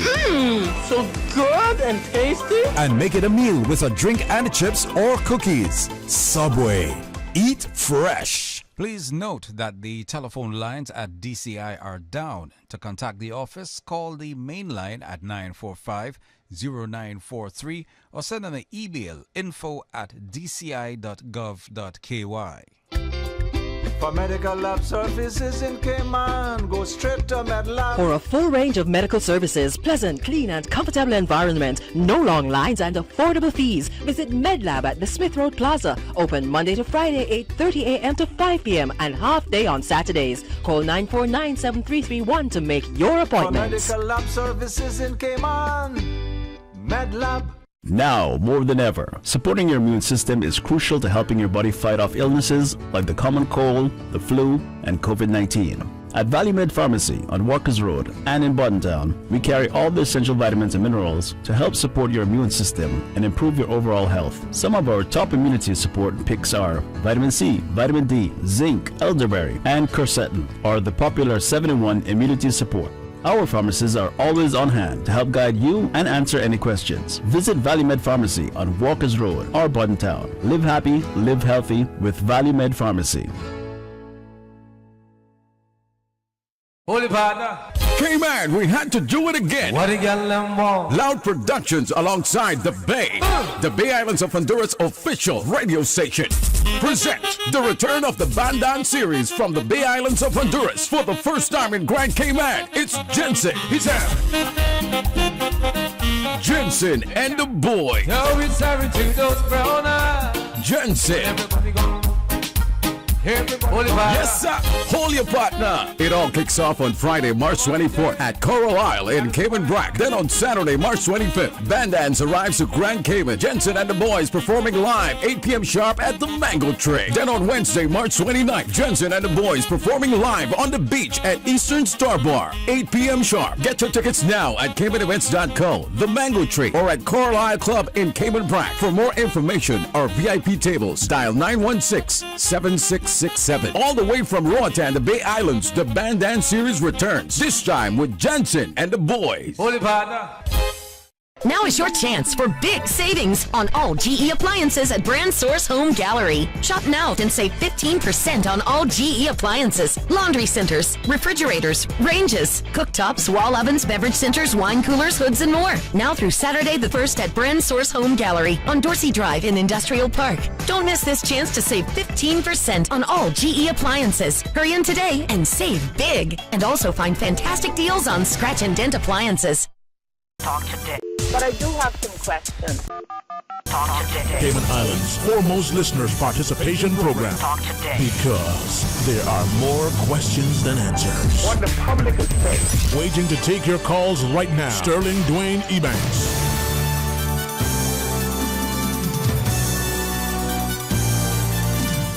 Hey, good afternoon and welcome. Thank you very much for joining us. And they always say, make hay while the sun shines. And I'm reminded, for those of my friends who are in show business, no matter what happens, the show must go on, they tell me. Absolutely. Well, if you join us on any of the video channels that we have, YouTube, Facebook, you see another, beaming, bright, blue, tired presence of Nastipna Garden. Good afternoon, Nastipna. How are you? I'm really well, Dwayne. As they say in Cayman Brac, I'm fighting it. You're fighting it? I'm fighting it. Boy, you see, my Cayman Brac friends, Mm-hmm. They find heaven, and they just stay there. So yeah, it's a good people, huh? Yeah, right. And you get joy when you go there. So I had the great fortune of being back there once a week temporarily. So I'm really in my element at the minute. There you go. Well, thank you for taking a few minutes to share with us, and as our public continues to look at what is around us, regionally and globally, we still prayerfully can see how we can contribute. And as we talk about the wellness and health of our people, we look at it as being as inclusive and as exhaustive as possible, body, spirit and mind. So share with us. I know you don't have a few minutes with us, but thank you. Sure. So I'm going to give you the abridged version of Cayman. So Dwayne, as you would remember, 3 years ago in COVID, in March of 13, 2020, we established the mental health helpline. And I'm very pleased to say that is run to this very day. It was set up at the time very quickly because, we saw that there was a need. And, rather than faffing around with things and panicking and worrying about this, no, let's just run with it and get it off the ground. Yeah. People are in need and need help. And it was mostly psychological and emotional needs. That's what it was set up for. Right. But primarily we looked at the students coming back from university, from colleges, people coming home from overseas, that they were going to be in isolation. And then further down the line, people that were at home, maybe struggling with, looking after an elderly person, with having children at home. We know that there was, people that were possibly in relationships that were less than perfect, less than physically perfect, were suffering. Where were they going to go? We know that there was people who used drugs on a regular basis, who used alcohol. These were all things that were going to have an impact on them as individuals and the wider community. Yeah. So hence the line was set up. And it was done very quickly. It was done within 57 hours. So it was, it was like, it was a speed line, really. But over time, people have always thought it was a hotline. It has never been a hotline. It is a helpline for emotional and psychological support. Two things. What's the number? And what's the number? First thing. 1-800 534 6463. 534-6463, which spells MIND. MIND. Yeah. Okay. All right. I know that, but I want you to tell people. Yes, 6463. Yeah. So with that, we also realised that, because it was set up so fast, furiously, the mental health helpline, it's a lot of words to get out there. Yeah. So, over time we wanted something that was a bit softer, and perhaps, with that would lose some of the stigma of, oh, you need to contact the mental health helpline.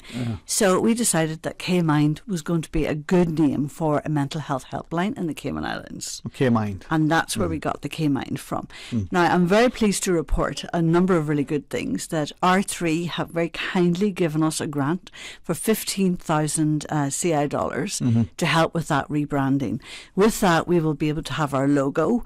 We will be able to have little, trinkets to give out so that people will be aware of the number moving forward. But the biggest thing is that the line has been run by professionals for the last 3 years. And whilst that's great, it doesn't need to be run by professionals. This is something that can be run by properly trained lay people. So we were able to apply and join the Worldwide Befrienders group and get on their platform. With getting on that platform, we are accessible to anybody who comes and visits the Cayman Islands or needs to access help. We will be up there.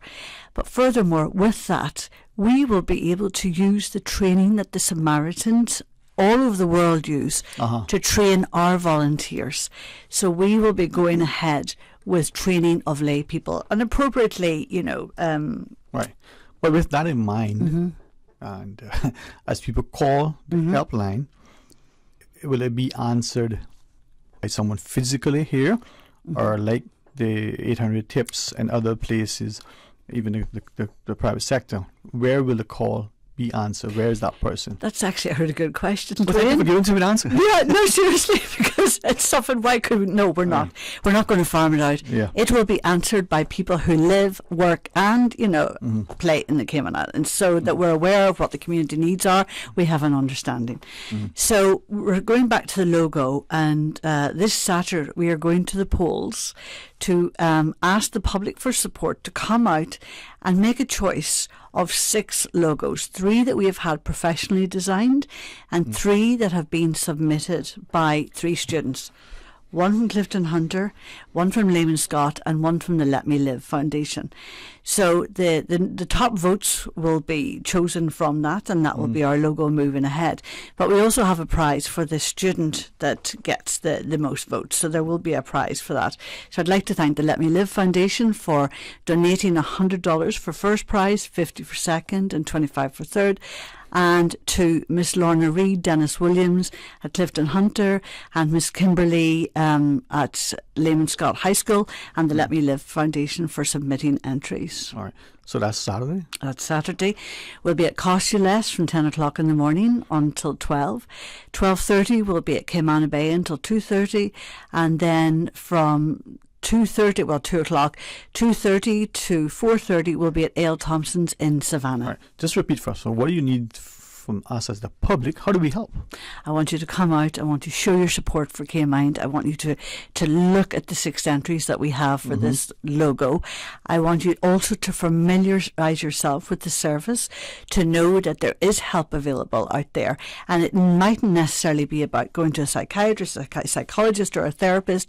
But what you can do, you can ring up somebody and get an immediate support and guidance as to where you can move forward. And so we're using this not just to poll the public, but as a way of educating people about K-Mind. Okay. And we wanted to ask, it is a 1-800 number. There are more than one telephone provider. Maybe that's a different term these days, but if you call that number, irrespective of whether you call in from provider A or B, does it go through? Is there an issue? It does go through. Sometimes you will find that you might get, please wait while your call is being connected. And some people might give up at that point. Please do not give up. Just stay on the line and it will go forward to whoever is answering the phone that day. Now, I know many of us probably don't even know what a landline is, much as have one. But let's say we were to call from a landline. For those of you not quite sure, ask your parents. Maybe depending on the age of your parents, ask your grandparents. Does it matter if you call in from whatever? Doesn't matter. And it's completely free. It's confidential. So we don't ask who you are. where you're coming from, or what your name is, your date of birth, nothing. We might establish a relationship with you and say, is it okay if we give you a name? Can you give us a name? So because it's always easier to talk to people, Dwayne, when you call them by their name. Yes. And they feel invested in, and it helps to establish a relationship. So you can call this, you say it's a help line versus a hotline. Yes. What is the difference? What does that mean? A hotline would be 24/7. Right, and it would be speak to an immediate emergency, right, like a 911 situation. This is a helpline, and we're not 24 hours. Now, it may go to the point that with time and a lot of effort moving ahead, we will become that. But for this time, we are a helpline. Okay. The hours may change moving into the future as well when we look at volunteers, and we might recognise that maybe we need to operate from 6 till 10 as opposed to 9 to 5. But so nothing is set in stone. We're very flexible. We're just really proud of the fact that we've been able to keep this line going, and we now have something that is hopefully going to roll off the lips of all the people of the Cayman Islands. 1-800-534-6463. Yes. Okay. And again, in case someone just joined us, it's an operation. What days, what times? Monday to Friday, 9 a.m. to 5 p.m. And I want to point out too that sometimes people ring out of hours, and that actually goes to a voicemail that we can then access the next working day, and we always ring people back. Sometimes we'll get a number that we just cannot get back to somebody on.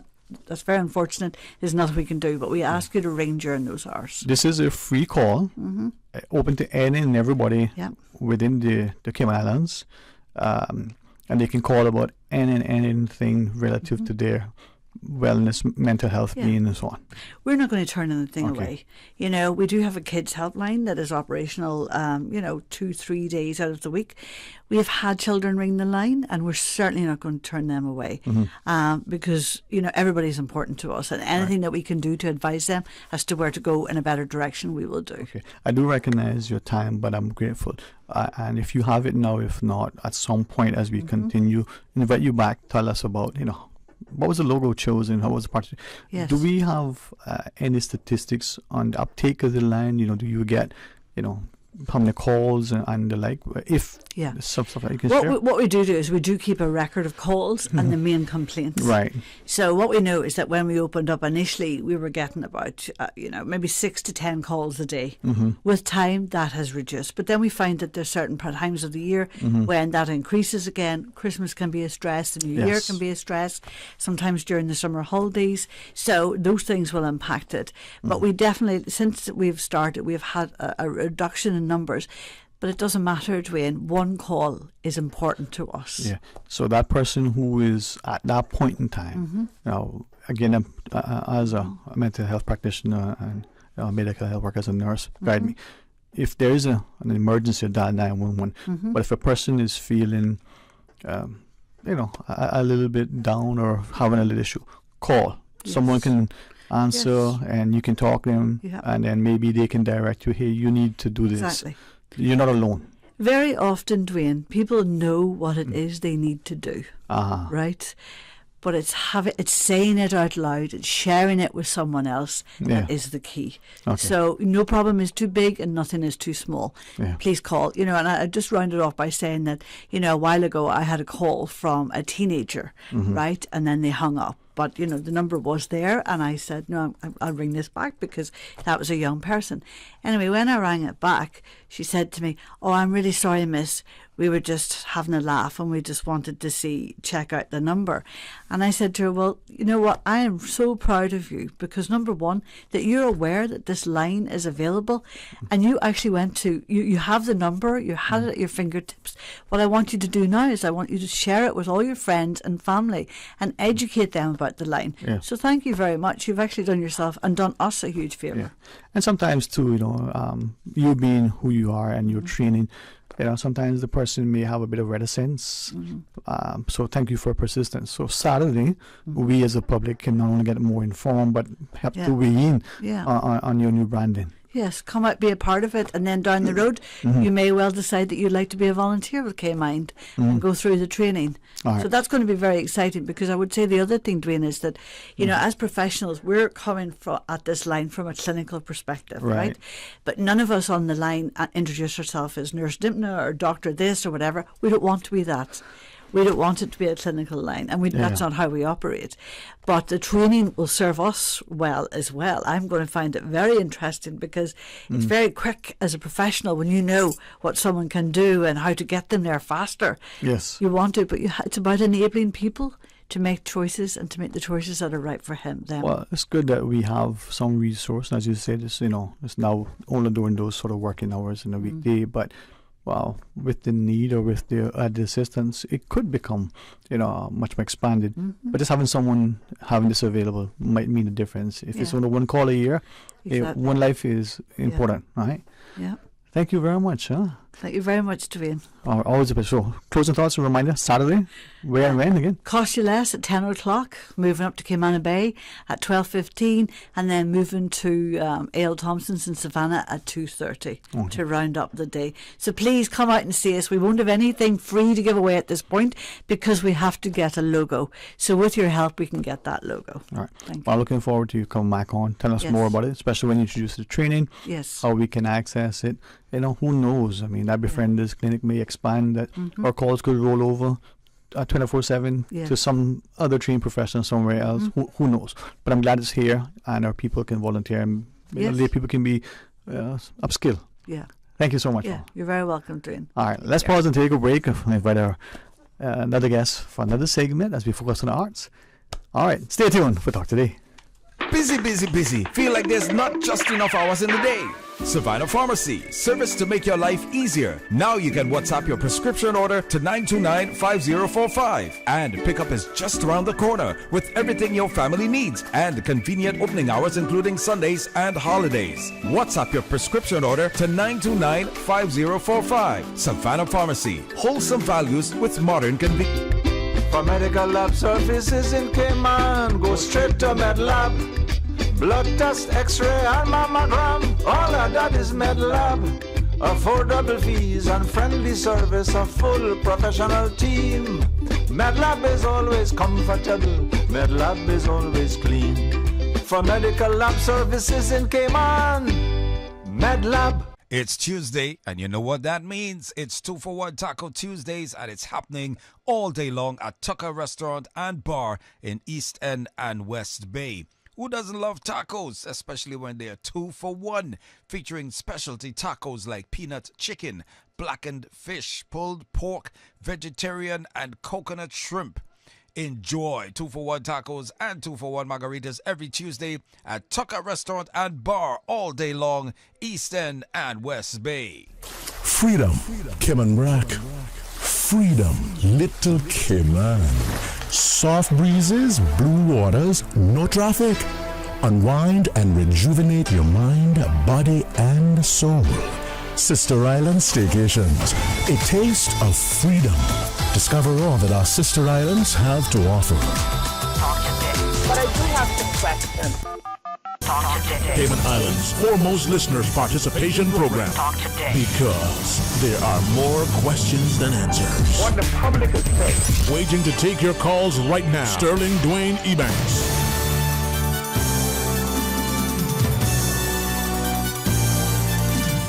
Hey, good afternoon. Welcome back, and thank you very much for taking some time, for listening, for joining, for sharing, and for recognizing that as we reflect on the global geopolitical landscape, as we look at our own sort of, socioeconomic implications, as we appreciate that for many of us things happen, we go to bed and wake up and we go, what, that happened? Or we go for lunch and we come back. But there's still much good in the world and much positive things. So, to Mr. Philip Richter, good afternoon. How are you? I'm doing well, Sterling Dwayne, and I'm happy to be here. And good afternoon, people of the Cayman Islands. I hope you've been having a wonderful day and also a wonderful lunch break as well. Amen to that, man. Very, very interesting day it's been so far. You know what? I always think to my friends and family who go fishing. They prepare and plan. They look at the moon, the stars, and the tide, and the times, and they decide which bait, where to fish, and they go out with the intent of catching, but also go with the intent of returning safely. Rightfully they live so. to fish another day. Rightfully so. Let's enjoy and embrace the moment, but also let's, with prayerful expectation, be poised in position to ensure that our people continue to prosper. I like your approach to the arts, your gifting, and your desire for us as a people to be celebrated. Yes. So thanks for joining us today. I'm excited for you to do a couple of things. Maybe a brief intro. All right. People appreciate that. Let's start with that first. We'll start with a brief intro. My name is Philip Richter. You all may have remembered me from Cayman 27 and also a brief stint on Cayman Crosstalk. But since then, I haven't been too active in traditional broadcasting, but I've been using the skills I've learned in broadcasting and channeling that into Cayman's fashion and beauty scenes. I say scenes right now. I would say with the work that me and the wonderful people that I work with are doing, I would say we are laying the foundation for an industry. Yeah. Where's the camera? I just want to show. Got one behind you, two to your right. So for the people on YouTube land, as you can see, Mr. I'm Carl, holding. you got him? Yes, Focus sir. in. Yeah, look at I'm that. holding up a cover of a magazine, a beautiful magazine called Artels, comes out of New York City, and this is Miss World Leanne Tibbetts on the cover. So we've been doing I want to give a major shout out to my colleague Ocean Marie Hall, distracted by makeup, probably the best makeup artist in Cayman. We've been doing great work, and we've been getting, I would say, models, figures in Cayman, published in magazines from all continents of the world. Yeah. We've got America's, this magazine right here that Mariah Tibbetts is in. Let me show that to the camera as well. Yeah. This is from an Italian magazine called Figgy. And it just keeps on going on and on and on. Yeah. And so with our successes, we've been published in over 50 magazines so far since last year, September, and I thought, it's time to go publicly and just let the world and the people of Cayman know what we've been doing. I recognize where we are in sort of world history right now. Yes. I very interesting times. Very interesting times. Right. And I think it's easy to be distracted and consumed by our own selfish ideals, ambitions, and agendas. Yeah. I also recognize that you can also be consumed by much when you're, not even an ember, much less a flame. But in the Cayman landscape, from our seafarers who traverse the globe, if you would allow me to individuals like yourself, we don't celebrate and showcase our people to the extent that we could and should.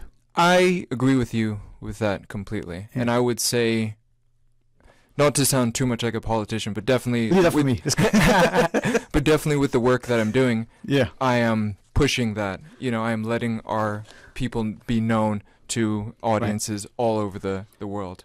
And I'm reflecting on that and asking, not just within my own self, but publicly, when are we as a people going to recognize, celebrate, and respect who we are, what we have?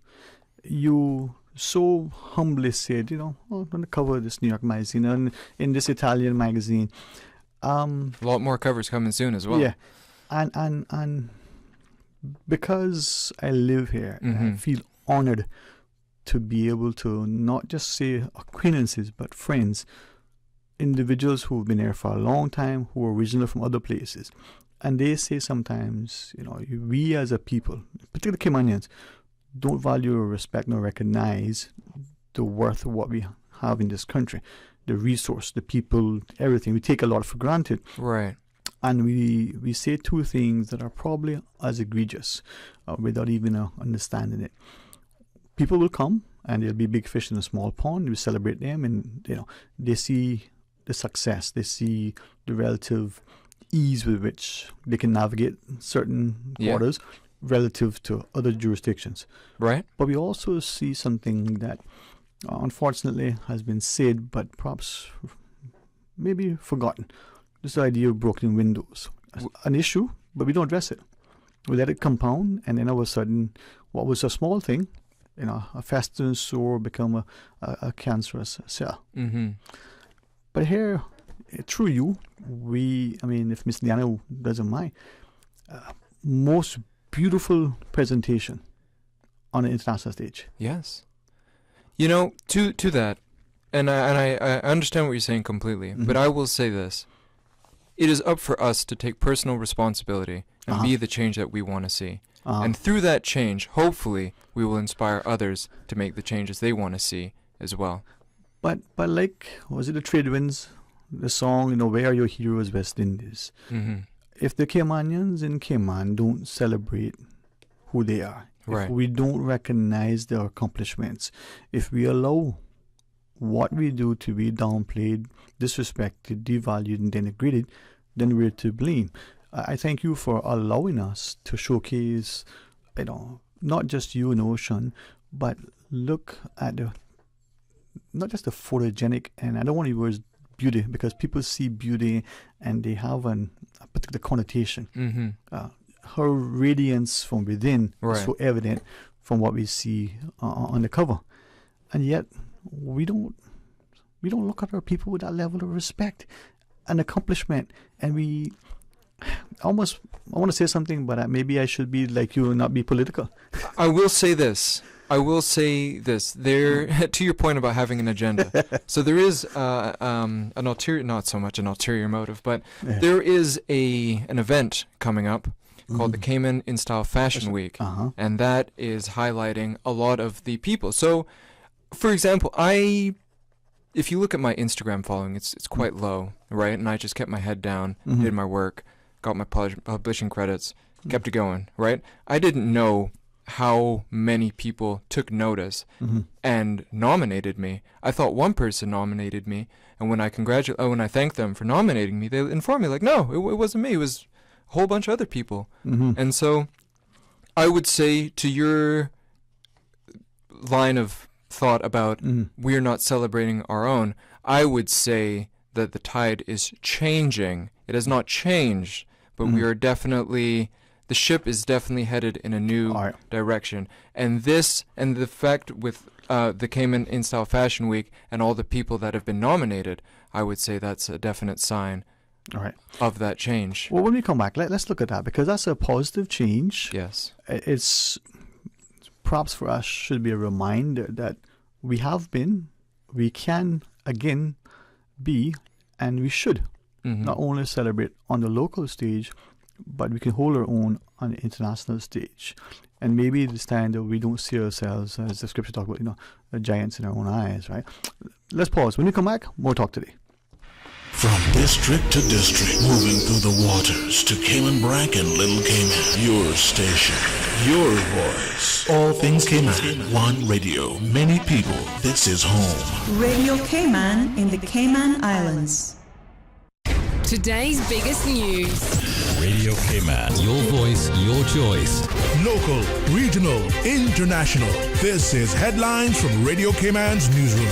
Today's biggest news. Brought to you by Tropical Plaza on Smith Road. As the Premier releases a formal statement announcing a cabinet reshuffle, the now former Deputy Premier and Minister for Finance and Commerce sends out a WhatsApp statement to his constituents. Bordentown West MP Chris Saunders says he has resigned from his post as Deputy Premier and member of the Pact after a meeting with the Premier today with immediate effect. Mr. Saunders says the reason for the split will remain between himself and the Premier because the political stability and international reputations are, quote, more important than those differences. Good afternoon, I'm Dion Anglin with your headlines. In news elsewhere, tens of thousands of workers in the Los Angeles Unified School District walked off the job today over stalled contract talks, and they were joined by teachers in a 3-day strike that shut down the nation's second largest school system.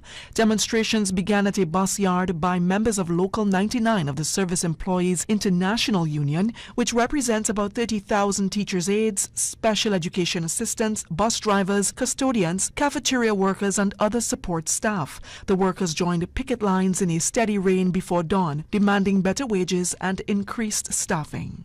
And former UK Prime Minister Boris Johnson acknowledged today that he misled Parliament about rule-breaking government parties during the coronavirus pandemic, but instead he never intentionally lied. Johnson said it never occurred to him that the gatherings, which variously included cake, wine, cheese, and a secret Santa festive gift exchange, broke the restrictions his own government had imposed on the country. Britain's boisterous former leader is set to be grilled by lawmakers on Wednesday over whether he lied when he denied there had been parties in his Downing Street offices in violation of COVID-19 lockdown rules that barred socializing. If found to have lied deliberately, he could be suspended or even lose his seat in Parliament. That's a wrap of your headlines. I'm Dion Anglin. Today's biggest news. Radio Cayman. Your voice, your choice. Local, regional, international. This is Headlines from Radio Cayman's newsroom. Today's biggest news. Brought to you by Tropical Plaza on Smith Road. Man, this traffic pile up at Smith Road. I so tired of this every day. Wait, what's that smell? That smell good. Ultra Lounge Jerk Stand, Tropical Plaza on Smith Road. Smells so good. Tastes so much better. Jerk menu available from 3 p.m. Pork, chicken, fried fish, steamed fish, conch soup, and so much more. You're stuck in traffic? You may as well make dinner tonight. Ultra delicious. The family will love you for it. Ultra Lounge Jerk Stand, Tropical Plaza on Smith Road. Smells so good. Tastes so much better. And Ultra Lounge is pleased to serve breakfast from 7 a.m. and lunch at 10 a.m.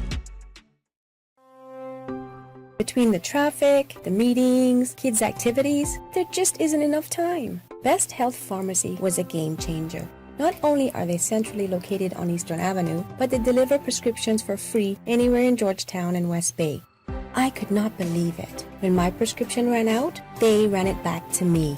Best Health Pharmacy, located at Crown Square Plaza on Eastern Avenue, across from Edie's Decor, offering free prescription delivery anywhere in Georgetown and West Bay. Call 949-1301 or WhatsApp your prescription to 924-5358. Best Health Pharmacy. Your health, your convenience is their priority. Talk today. But I do have some questions. Talk today. Cayman Islands' foremost listeners' participation program. Talk today. Because there are more questions than answers. What the public is saying. Waiting to take your calls right now. Sterling Dwayne Ebanks.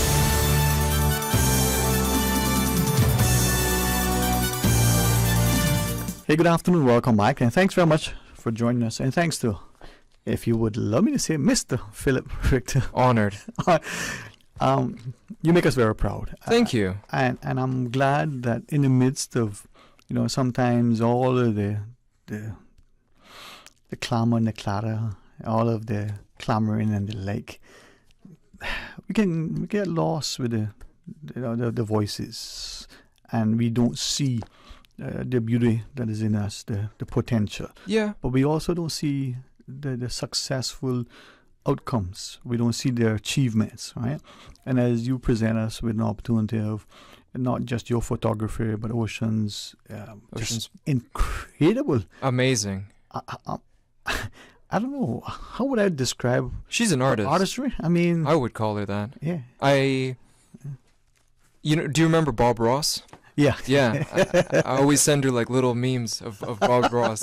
Like, that's you. Just painting. You ever watch how he paints a beautiful scene and in no time he just knows. Yeah. We're gonna do little trees right here. Yeah. Little stream. But that's Ocean. When it comes to the face, that's her canvas. She's amazing. Yeah, I saw someone go into what would be the best word? Her studio wouldn't be right. Her magic studio mightn't even be right. Go into her space, they go into an event, and then, a little while later they re-emerge. And as beautiful as they were, they came out glowing. Not only because of, her artistic touch, but I think the sense, my interpretation, of confidence that she instilled in them, the reminder that their beauty is within. She just allowed it to shine a little bit brighter. Yes. She has, I'll use the word a gifting, very much like your photography skills. Right? Thank you. And yet, I wonder, as I said earlier, when, like our our shipbuilders of yesteryear, like many of us. I wonder when are we going to look at them and see we're not valued nor respected them. I say that to share that during the last segment before last, the one with our friends in the Department of Labor and Pensions, right? One of our listeners called in and or messaged in to say, how are we looking after our seafarers, in terms of not just their contributions, but how are we rewarding and recognizing them and showing them respect? Perhaps as they age, are we ensuring that financially they're taken care of as best as possible? But I also wonder, what are we doing to our own young individuals and helping them navigate international waters, but also be recognized and hopefully given opportunities within our own shores? That's a great question. What I can say to that is I do believe some more education is important.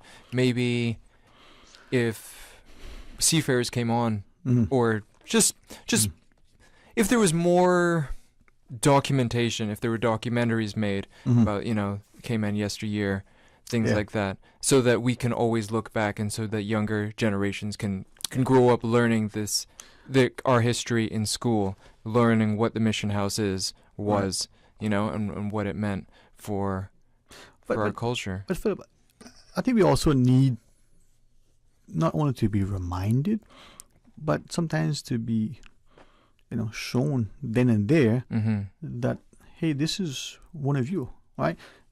Take for instance, you share with us the cover of this magazine. In doing that, let's do two things. All right. One, how did that come about?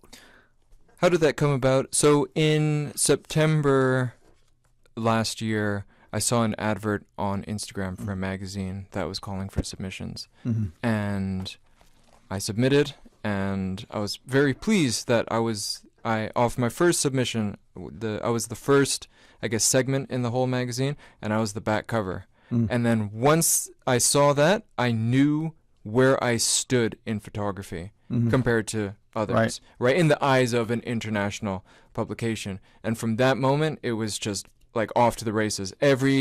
Just Googling this magazine, that magazine, blah, blah, blah, blah, blah, right? And so I came across Artel's magazine, and I really liked the layout. And I submitted, this is my first cover, right here, beautiful cover, with Alyssa Gilbert, great stylist, and Ocean did the makeup, as you can see. This look was inspired from a Rolex. Yeah. How did you say that? And so I submitted to this magazine, Artel's, and they had offered me the cover. And I thought, hey, why not? Go for it. And so once I got the cover and then saw it and it was like, oh my goodness, I got the cover, so on and so forth, then it was, let's keep it going. And Ocean, being Ocean, works with Leanne Tibbetts, Chloe Powery-Doxy, and so she introduced me to them. And then when I met these two individuals, I thought, you know what? Since I got the cover already, right, let me get the cover for you guys as well.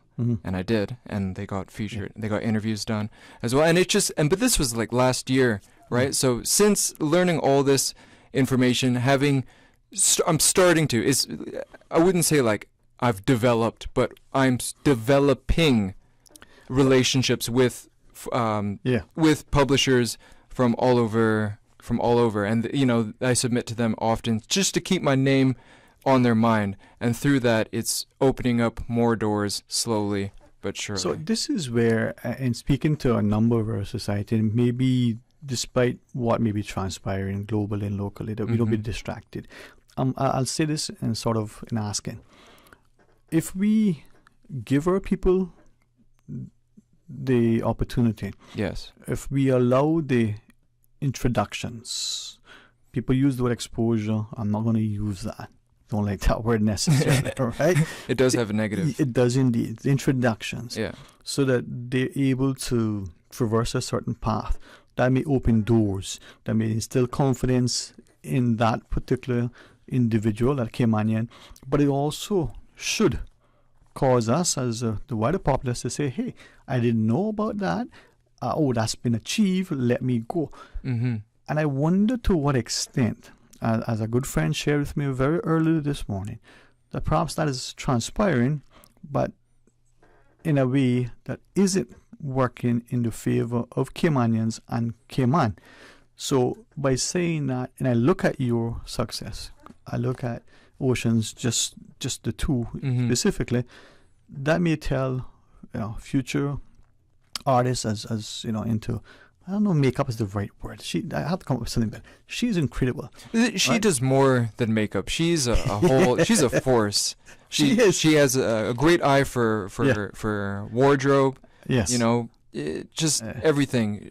A great creative director as well. I just produce. Ocean, what do you think? All right, cool. And your photographer. I've got a number of friends, but two in particular that are, in my mind, great photographers. They have the discipline like you. And the more that we allow you all to have the opportunity, we nurture, we support, we encourage. Right. We help to open the doors. The more of us would appreciate that there is a level of success because there's accessibility. But are we consciously or deliberately closing those doors to our own at the expense of Are you talking about gatekeeping? Let me tell you something about gatekeeping. Gatekeeping is for the insecure. There are some photographers that are young and emerging, right? And my inbox, so to speak, because we're in a digital age, and I'm not going to let random people show up to my house. But my inbox is always open. I've been doing photography for 12 years, right? So even if I give these people secrets or whatever that took me 4 years to achieve, it took me 4 years to achieve that. And then learning this, they still have to learn how I got to it. I could give them the answer, but they still need to know the equation of how I got there. We may understand the technical, what aperture and what f-stop. Exactly. We need to also have the ability. And you need to have the practice. And the practice. So I would say, and you know what? Yes, in the past there has been gatekeeping, right? And I attribute it to insecurity. People are like, oh no, they're coming after my position. But if you are really good, then teach people. And can the student? It's the only the student can outshine the master. But I would say if the master becomes complacent, if the master teaches and is constantly upgrading themselves as well, then great. I mean, that's everything I teach. I always look for okay, what's next? What seminar? What else can I learn? Because I don't know everything. Yeah. I may have gray hairs, but I don't know everything. Far from it. I'm always down to learn new things. And I'm always down to teach because for me, I like Cayman a lot. I love Cayman. It's a great place. And we can and I would say we're a developing nation. I don't think we're fully developed. Nope. Right? Far, far from it. Right? And so we are in a unique opportunity for new industries to emerge. Right? There's a big fashion industry in Miami. We're an hour flight away. We can, and a lot of photographers, because being a former Cayman 27 journalist, those journalism skills still come in handy. I research hard, and I see that crews from Miami and also the States are coming into Cayman and doing shoots for certain brands, bikini brands, or whatever, right? So we have something here. So if other people see our natural landscape and want to use it to benefit their brands, we can do it for ourselves as well. Yeah, we're working together for, the global picture, Cayman Inc. Exactly, Cayman Inc. I mean, look, this right here. That's 7 Mile Beach. Yep. And it's cool to work with these models like Mariah Tibbetts, give them magazine credits in Italian magazines, LA magazines, so on and so forth. And it's also cool to use our natural backdrops that we've grown up seeing as well. And perhaps that's the challenge as we take the final break. When we come back, we'll ask you more, if you wish. Yeah. What lies ahead, and maybe how we can inspire, but perhaps how we can stop taking for granted what we have, and worse, how we can stop letting what we have, who we are, being degraded and disrespected. So final break, Mr. P. When we come back, hey, awesome. a caring and community spirit, cherished family and cultural values. These are some of the things that still embodies the Caymanian way of life in the Eastern Districts today. Savannah Pharmacy, your neighborhood pharmacy, located in Countryside Shopping Village, is delighted to offer products and services of real value. Whether it's catering to your family's medical needs or carrying apparel, gifts, and beauty products, Savannah Pharmacy provides you with more than just prescriptions. Remember, they're always just around the corner with everything your family needs and convenient opening hours, including Sundays and holidays. Savannah Pharmacy. For more information, call 946-3336. From boat days to beach gatherings, leave the catering to Subway. Choose from small and large sandwich platters, double meat wrap platters, and top it off with optional cookie platters for dessert. Or ask about our Subway box to go with the option of 6-inch or foot-long sandwich, 1 cookie, and 1 bag of chips for all occasions and celebrations. Let Subway focus on the food so you can focus on the fun. Visit subway.ky for catering options. Subway. Eat fresh. Crystal Entertainment presents Sweet Sensation, a 70s, 80s, and 90s event. This is a grown-up event at the Grand Pavilion Courtyard, Friday, March 24th. Gates open at 7:30 p.m. You must be dressed in full black or full white and come on down and dance all night. Get your tickets early, 45 pre-sold and 50 at the door. Entertainment by Mixmaster DJ Alec, DJ Dave, and for the first time in Cayman, Sweet Sensation welcomes DJ Omar C. Big Outlet, Event Pro and Fashion Martin Bottom Building.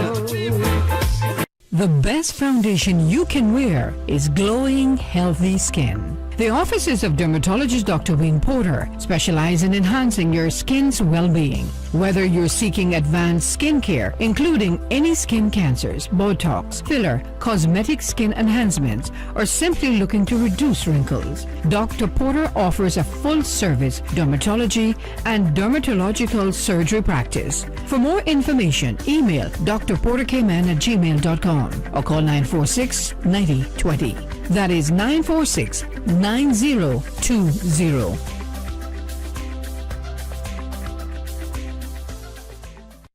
Row Variety, centrally located in Tropical Plaza on Smith Road, carrying a wide range of household items, bathroom accessories, towels, clocks, handbags, clothes, shoes, jewelry, and more, and more, and more. You can buy from the big box retailers or support local. The better deals come from shopping local. Row Variety Store, Tropical Plaza, Smith Road. Telephone 924-9553. Talk today. But I do have some questions. Talk today. Cayman Islands' foremost listeners participation program. Talk today. Because there are more questions than answers. What the public is saying. Waiting to take your calls right now. Sterling Dwayne Ebanks.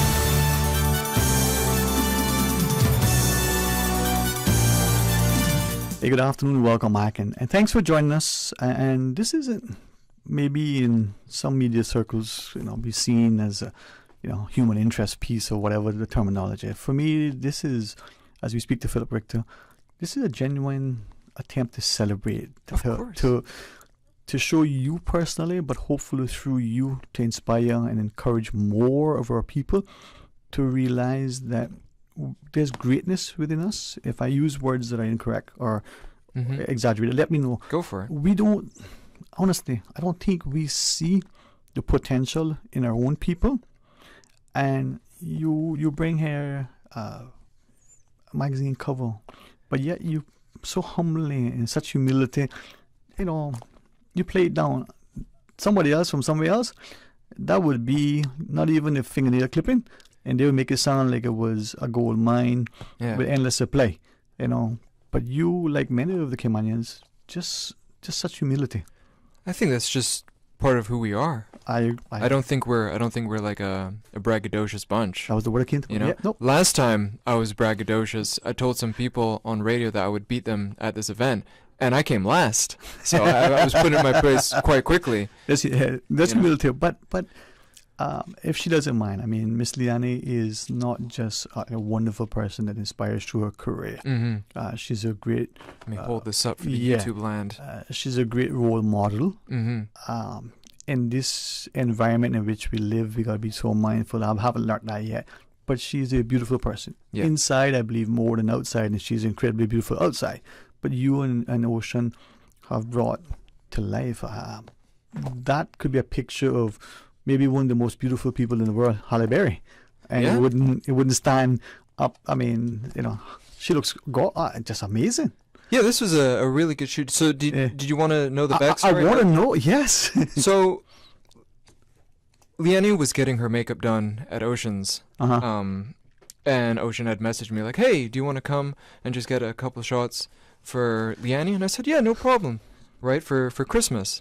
And just like that, I went to Super Stitch. No, I'd gone to Super Stitch earlier, a couple months before. But yeah, shout out Super Stitch. This is where I got the backdrop from. I got all my backdrops at Super Stitch. I get There's Monica in them, huh? Yeah, I get the satin. Yeah. And what's great about the satin is you turn it over and you get a nice matte yes. as well. So with the red and then Ocean having the Christmas tree and everything, it didn't really take that long to do, but it just worked out.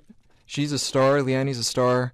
Her personality really is shown. Exactly. You capture her inner beauty if that's the biggest, exactly. Yeah. And when you're taking a portrait, you are documenting someone. You can see their confidence, you can see if they're insecure, you can see if they're happy or sad. So with these portraits and with all the photos that I've taken, you can really see like the strength of who I put in front of the lens. Yeah. But as you blaze the trail, as Leanne, pilot and all the other things she wears, she's taking off her camouflage and putting on her high heels, I think she puts it.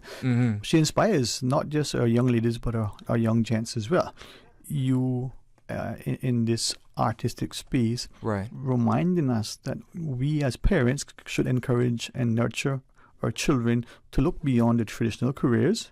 I am glad you brought that up. And yes, again, going to my point about K-Man changing, right now there's a film crew on K-Man. They're doing some reality show, right? And it's been going on for quite some time. But locals who are into the film industry, that's paid money. That's cash in their pocket for doing something that was looked at maybe 10 years ago as, oh, that's a nice hobby. Ooh, hey, good for you. Get a real job, right? Get a real job. You know what I mean? Like, so what is your day job if you, so things are changing now. As something that was looked at as a nice hobby 10 years ago is now becoming like, oh, I can pay bills from this. Yeah, carefully, maybe I'll ask this. I wonder to what extent, and I speak to Caymanians, perhaps generational more than anything else. Yeah. Because we're traditional in many ways. I wonder if we're not doing ourselves a disservice by doing as what we just said. You're great at playing a musical instrument. You're great at poetry and writing and all these things. But to us, that talent, and that time, and that energy, and that endeavor could be better spent, working somewhere else for a paycheck. 9 to 5, sitting down. Right? And yet the other new Caymanians or new residents or others who have experience and introduction to the things see what's before us, see the benefit that Cayman offers, and can, as a good friend reminds me of the word, monetize that ability, parlay that into a very successful, another word that they introduced me, brand, and they make a wonderful living a wonderful life, and yet for some reason we tell our own, get a job, you're wasting the time, good hobby. Yeah. How do we change that narrative, my friend? That is a great question, and I don't have too much time to think about it because we're on radio. We're going to revisit that, man. But we'll definitely revisit it. Who knows? Maybe there has to be an answer. But I think, you know what I'll say? I'll say we're living in changing times, right? The internet has definitely shifted industries. You can pay your bills by teaching people how to play a video game. So I will say this. Find something that you love, that you genuinely care about, that you're willing to invest your time, your money, your whatever into. Something that gets you up out of bed. And that's very important. It's very important for someone's life and your quality of life to find something that drives you, right? It doesn't have to, it can be whatever it is. If it's making pottery or whatever, if that's your thing, if you love making pottery, go make pottery. And here's the crux, be the best that you can possibly be. That's it. Strive for greatness. That's it. And then when you get there to this great sphere, then you can see about monetizing. But not everything, I mean, I guess with cost of living right now, everyone's like, oh, how can I make money? Bills and whatnot. But not everything is about money. It's also about the quality of the life you live as well. I appreciate you share that. And I think, and listening to you. I just want to finish up. Be great, super great, super great. Be the best. Best. Nothing wrong with being the best. Nothing wrong with success. It's a great thing. It's a beautiful thing. It's hard to get there, but when you get there, it's worth it. And then, if you really want to monetize it, then you can teach. Because, hey, you're the best. Bring others along. Exactly. You have to. You know how wolves, the leader of a wolf pack is not at the front. It's at the back to make sure that the weakest of the wolf pack have support. Yeah. And that is the leadership. That's where our that I parents, subscribe to. right? Our parents go in front of us when it's important to protect us from what? Yeah. They ensure that they are positioned not just only to nurture, to provide, to protect. Mm-hmm. And I think many of us need to take that example. I want to invite you to come back on again. I'd love to. Be an honor. And I'm hoping that today's discussion with you would inspire many of us individually, as a people collectively. Yes. Closing thoughts, Mr. Philip.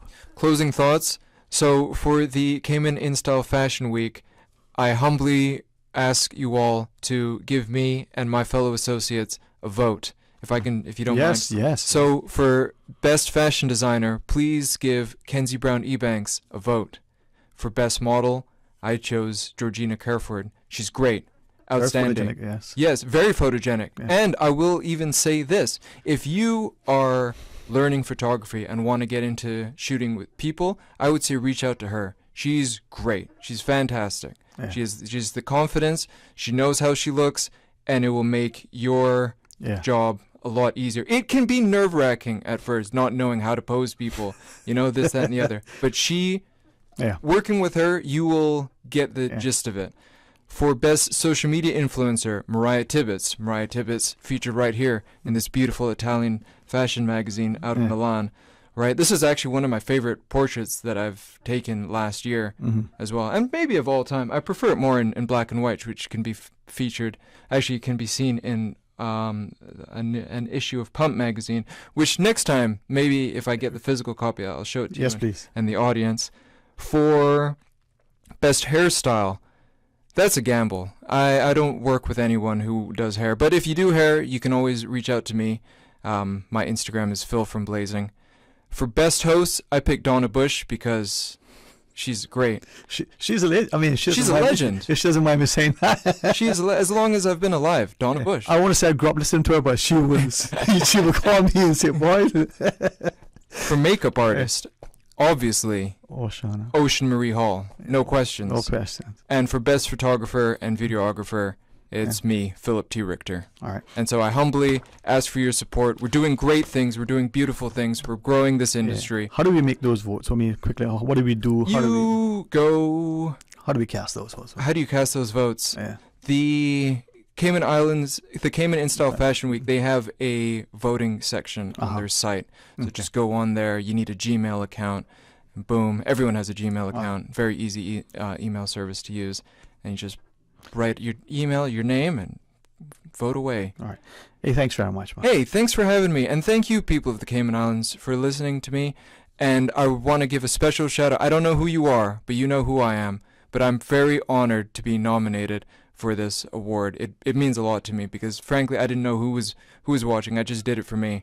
But the fact that there are people watching and want to recognize my work, I want to thank. Speechless. Yeah. Honored. That because many of us need to know not only do that privately, but also encourage publicly. Yeah. And this is one good way to do that as we celebrate the success of our people and as we draw alongside to help them blaze the trails. So yes. Social media, what's the best way to get you again? Phil from Blazing. Yes, sir. Blazing the trails. That's me.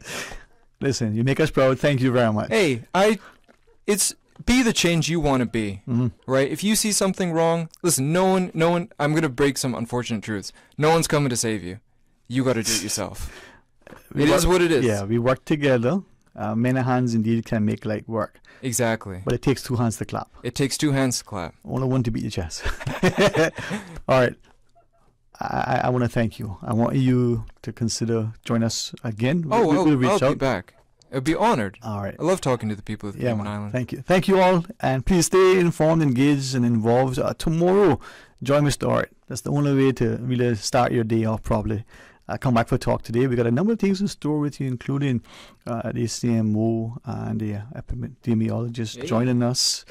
We ended up, with our good friend, Miss Conley, who goes walking with one neck and two legs to tell us about, Culture Day. Very exciting. Very exciting. Tomorrow's Wednesday, right? Tomorrow is Wednesday. Okay, so that's tomorrow. Yes, I got sir. Thursday and Friday planned, but we'll tell you about that the day after. Have a wonderful, safe, productive, and blessed afternoon. Talk Today is brought to you by Subway, open 24 hours in Countryside, Anderson Square in Georgetown, and Centennial Towers in West Bay. And by the Ministry of District Administration, Tourism and Transport. Explore your history, explore your land, explore your sister islands. MedLab in Smith Road Plaza, your complete medical laboratory solution. Call 949-7331. And Savannah Pharmacy in Countryside Shopping Village, convenient opening hours including Sundays and holidays.